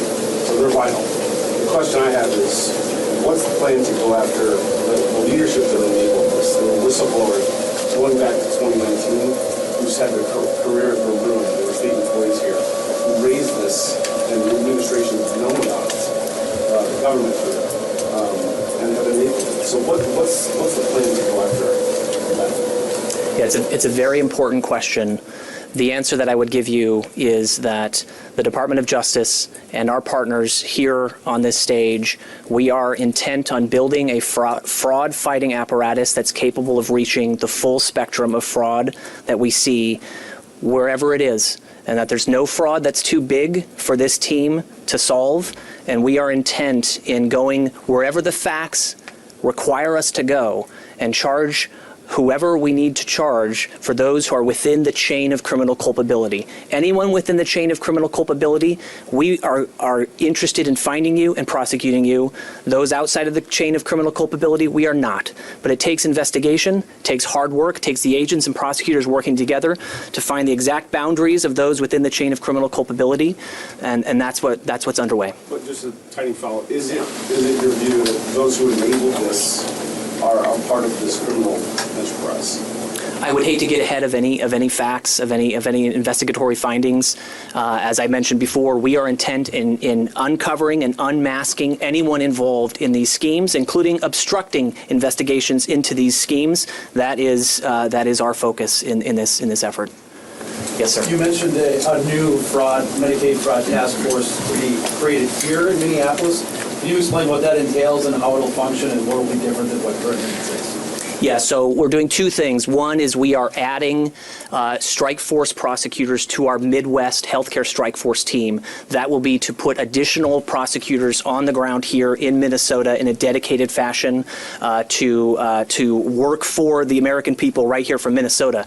Our healthcare fraud strike force team, their work returns $106 for every dollar we spend. The ROI is 106 to 1 for the work of these healthcare strike force prosecutors. So that's what we're doing there. The second thing is to build out a completely new Medicaid strike force team. We're going to start with 15 attorneys. Those are going to be deployable across the entirety of the United States to enter the places where Medicaid fraud is of utmost concern. That includes Minnesota.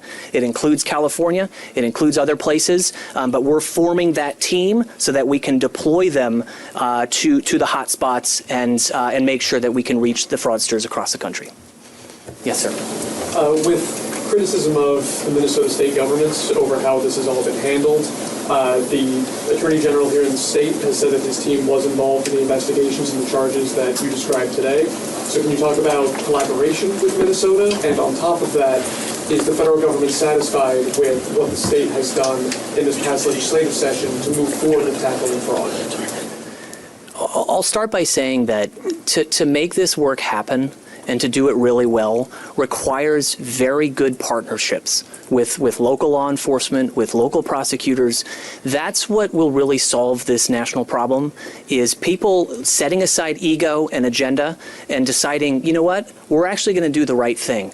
That's what is going to be required across the country for this to work. Has the cooperation from the Minnesota individuals met that standard? No, it has not. It's fallen significantly short of the standard that we are seeking to set in terms of what a strong state and federal partnership looks like. What about this recent investigation? Yes, I'm just wondering if within the recent raids, first off, Paul Bloom with Fox Channel 9 here in town. I'm just wondering, within the recent raids, do you continue to see ongoing fraud being committed? Or are obviously these charges go back several years? I mean, are the crooks still trying to get away with these schemes? Yes, what we're seeing is these schemes are active, they are ongoing, and they frequently metastasize when law enforcement shines a microscope on one area, they shift to another area. What we're seeing is that a lot of these fraudsters will actually cross-pollinate between different programs. They might be simultaneously defrauding a USDA program, Feeding Our Futures, for instance, while also simultaneously defrauding Medicaid. The fraudsters are agnostic as to whose money or what program they are defrauding. They just want our money. And so, yes, we are seeing that the fraud is ongoing, and we are interested in rooting it out. The suspect in the ICS case that you've indicted, last I heard, he fled the country. Is that still accurate?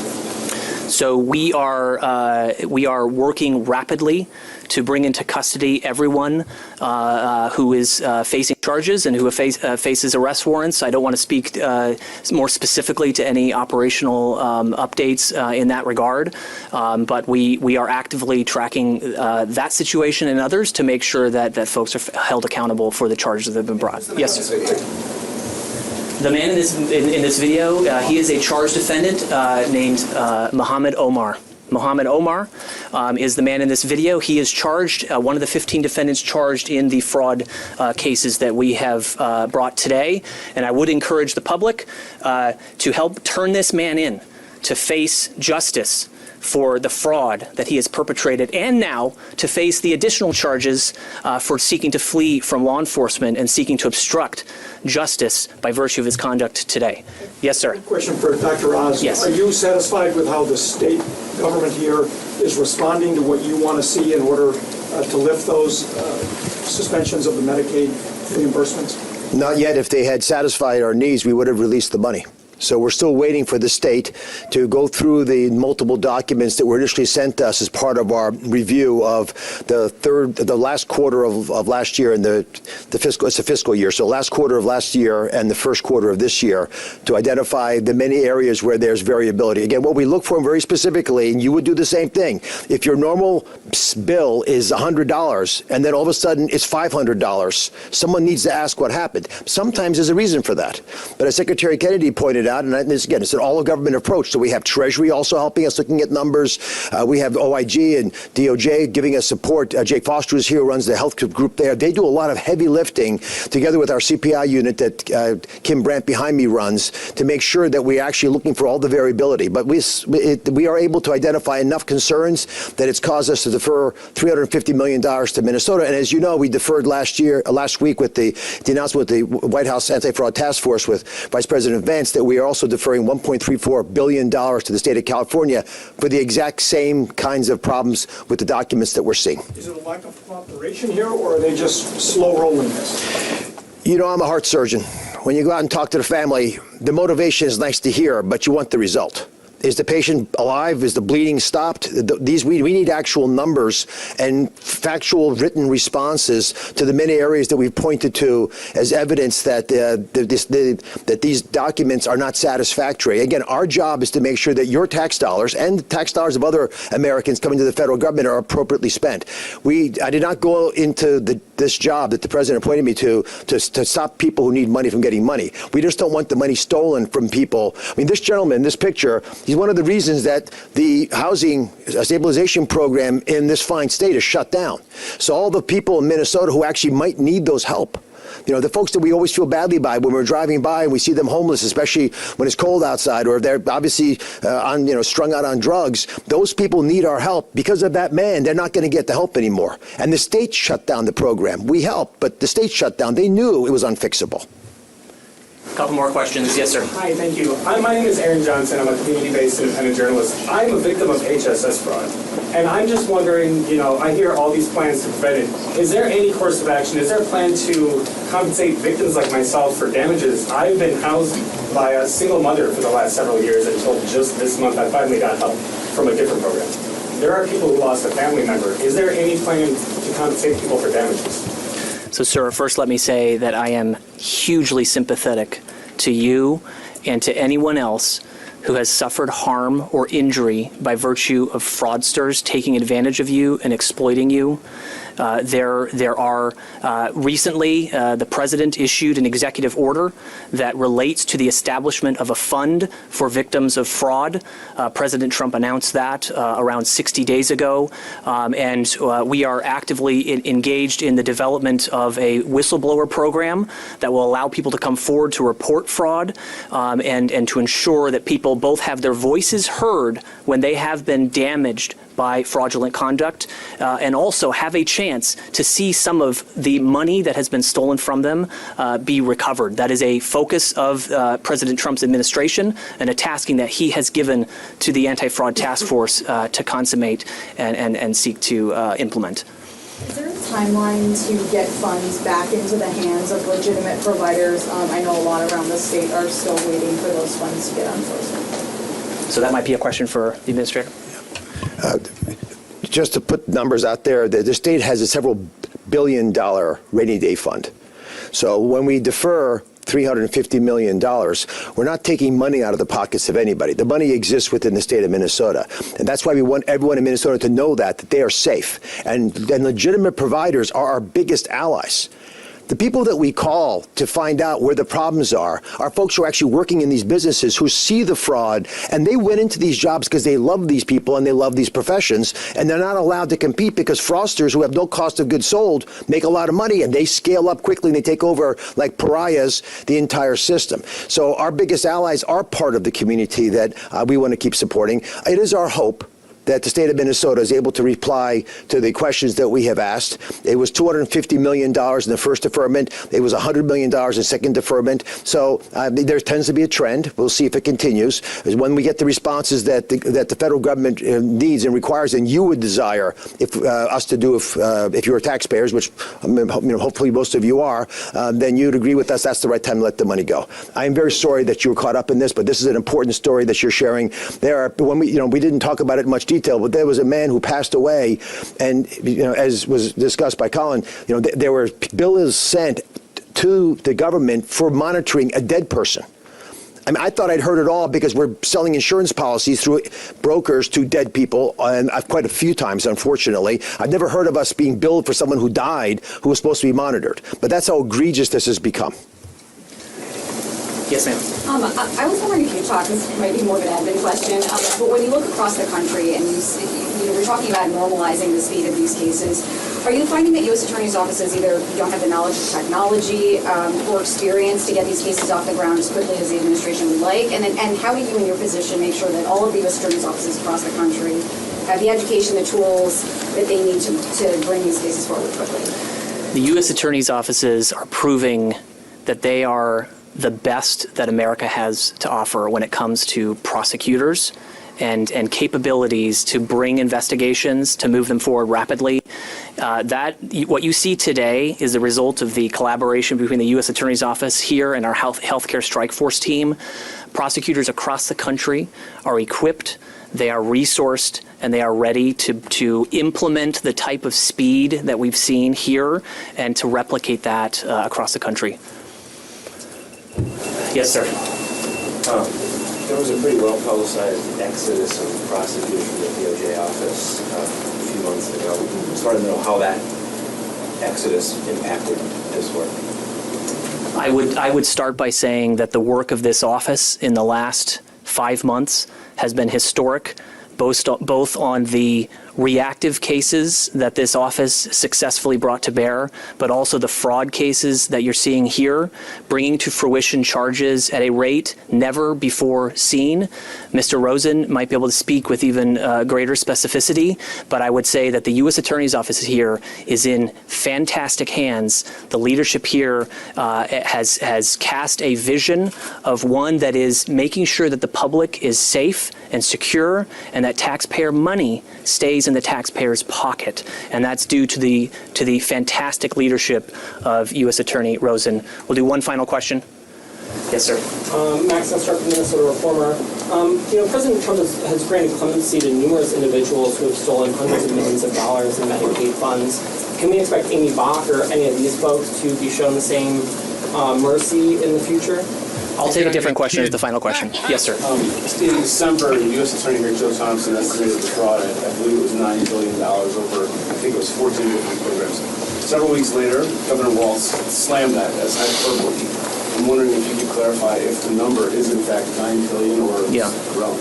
So I don't have the exact number because what I do is I look at individual people committing individual crimes, and at the end of all of our work, we'll tally it all up and we'll tell you exactly how much was stolen from the American people. We're focused on individual defendants. The fraud is enormous. I wouldn't be surprised if that number is accurate or even small. But today, the collection of cases reaches 90 million in intended loss from the pockets of the taxpayer. And like I said, we're just getting going. This is not the end of the beginning. This is the beginning. Thank you all. I hope you heard the question at the end that he just wanted to just strangle the guy, because that question that he just skipped tells you how bad we are in terms of people on the left. Like, are you going to give them some pardons like Trump gave some of his other friends pardons? Like, oh God, we can't help these people. They're too far gone. They want the government ripped off. It's obvious at this point. CNN, MS Now, they don't even want to talk about it. And then I understand somebody said something in the chat, and then the people here deleted it. We are up against some serious stuff here. They don't even want to acknowledge that there has been fraud, never mind people getting arrested for it.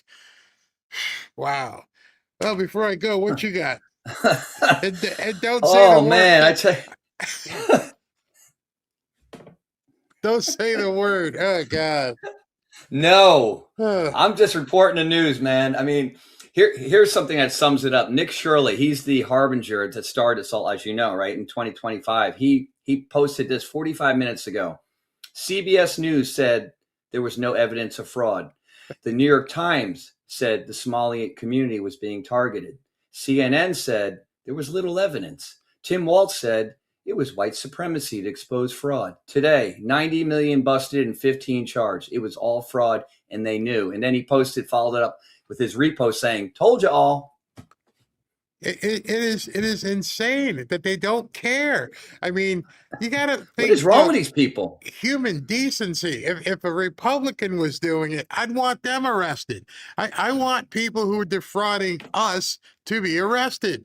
Why is that a bad thing to agree on? Why You remember years?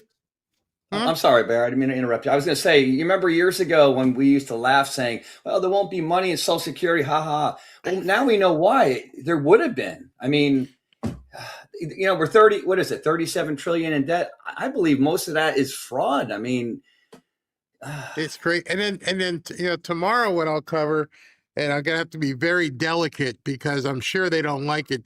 This Nazi up in Maine who's been saying oh my God, he's been saying some of the craziest stuff. And I just saw a video where they asked Hakeem Jeffries, they asked Chuck Schumer, and a couple other people, you still backing this guy?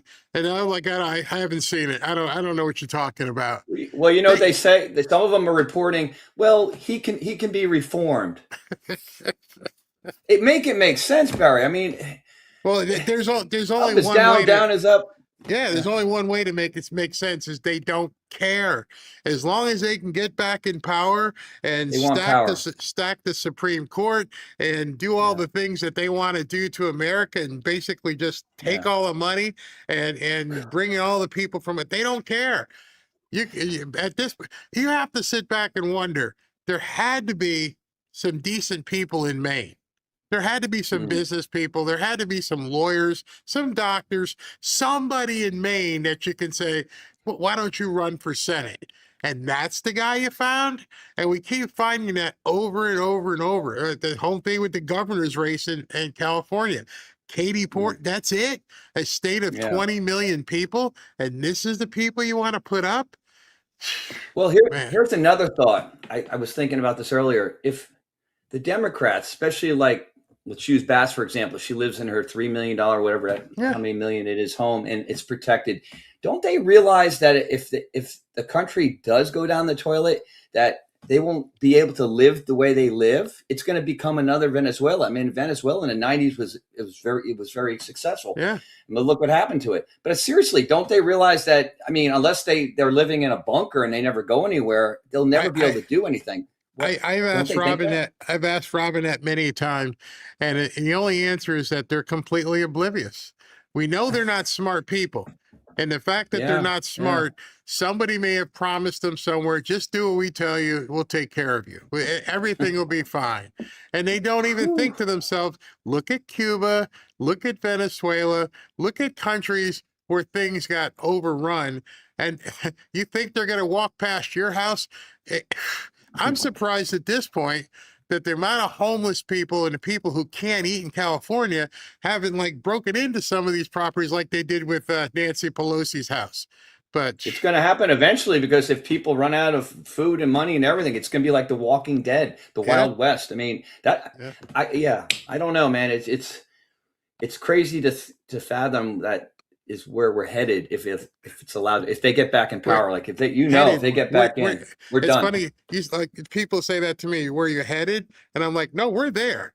They just need to assume power, because they've already told us what they're going to do. They haven't even pretended. That's why I'm like, how can you be voting for these people? How can the people on the right say, oh, I'm not a Republican anymore, I'm not voting after this Massey thing? They're like, well, what the hell are you going to do? You're going to let them take over? Because Massey's not a congressman? There's something wrong. The elevator's not going to the top. Yeah, well, I told you, half our country doesn't have functional frontal lobes, it seems. Either You know, that so or they are truly Democrats. That's the other yeah, part. They may have a been lot of it, playing, all of it together. acting a role. All right. Wait, are you around tomorrow? You go out tomorrow? No, I'm heading out at midday tomorrow, so I might be lurking in a chat, people. So you look out. All right. Well, Yeah, I'll be back ha- Sunday evening. have a great weekend. Thank you, Barry. Talk to you All right. soon. All right, everybody. Let me do super chats, and then we can go to the after party. And hold on, let me just make okay.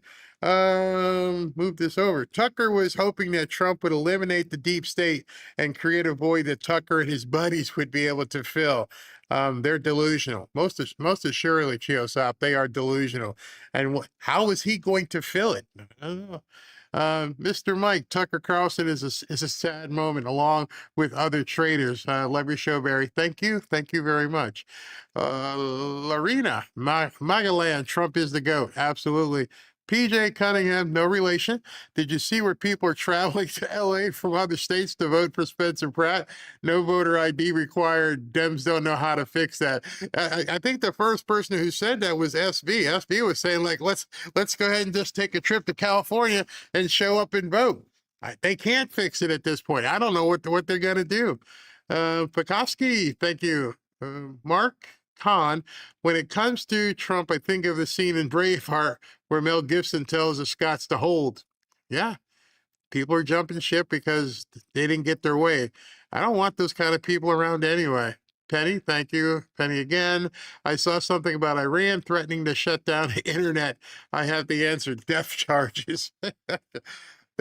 These people, I've never seen a group of people who speak more, I won't say the word, more BS and more bravado without the capacity to back it up.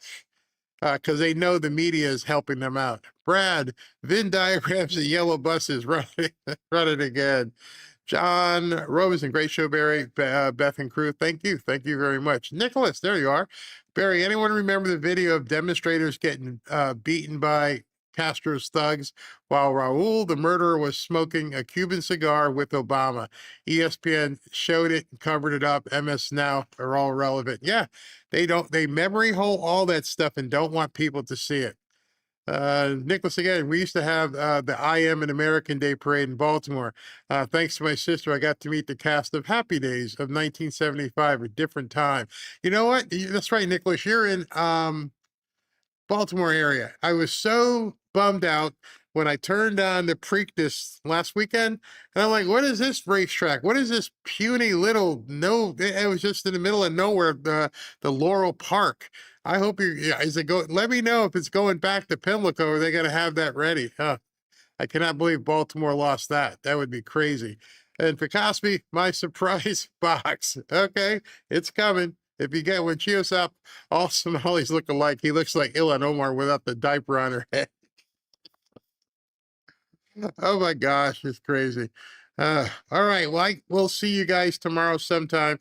Like I said, my sister is coming into town, so it'll probably be about this time, and we'll get together. Let me just tell you, I still have 1, 2, 3, 4 stories just in the can right now for tomorrow. So we'll be doing good. Got a lot of stuff to talk about. All right. Thank you guys. See you tomorrow.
you.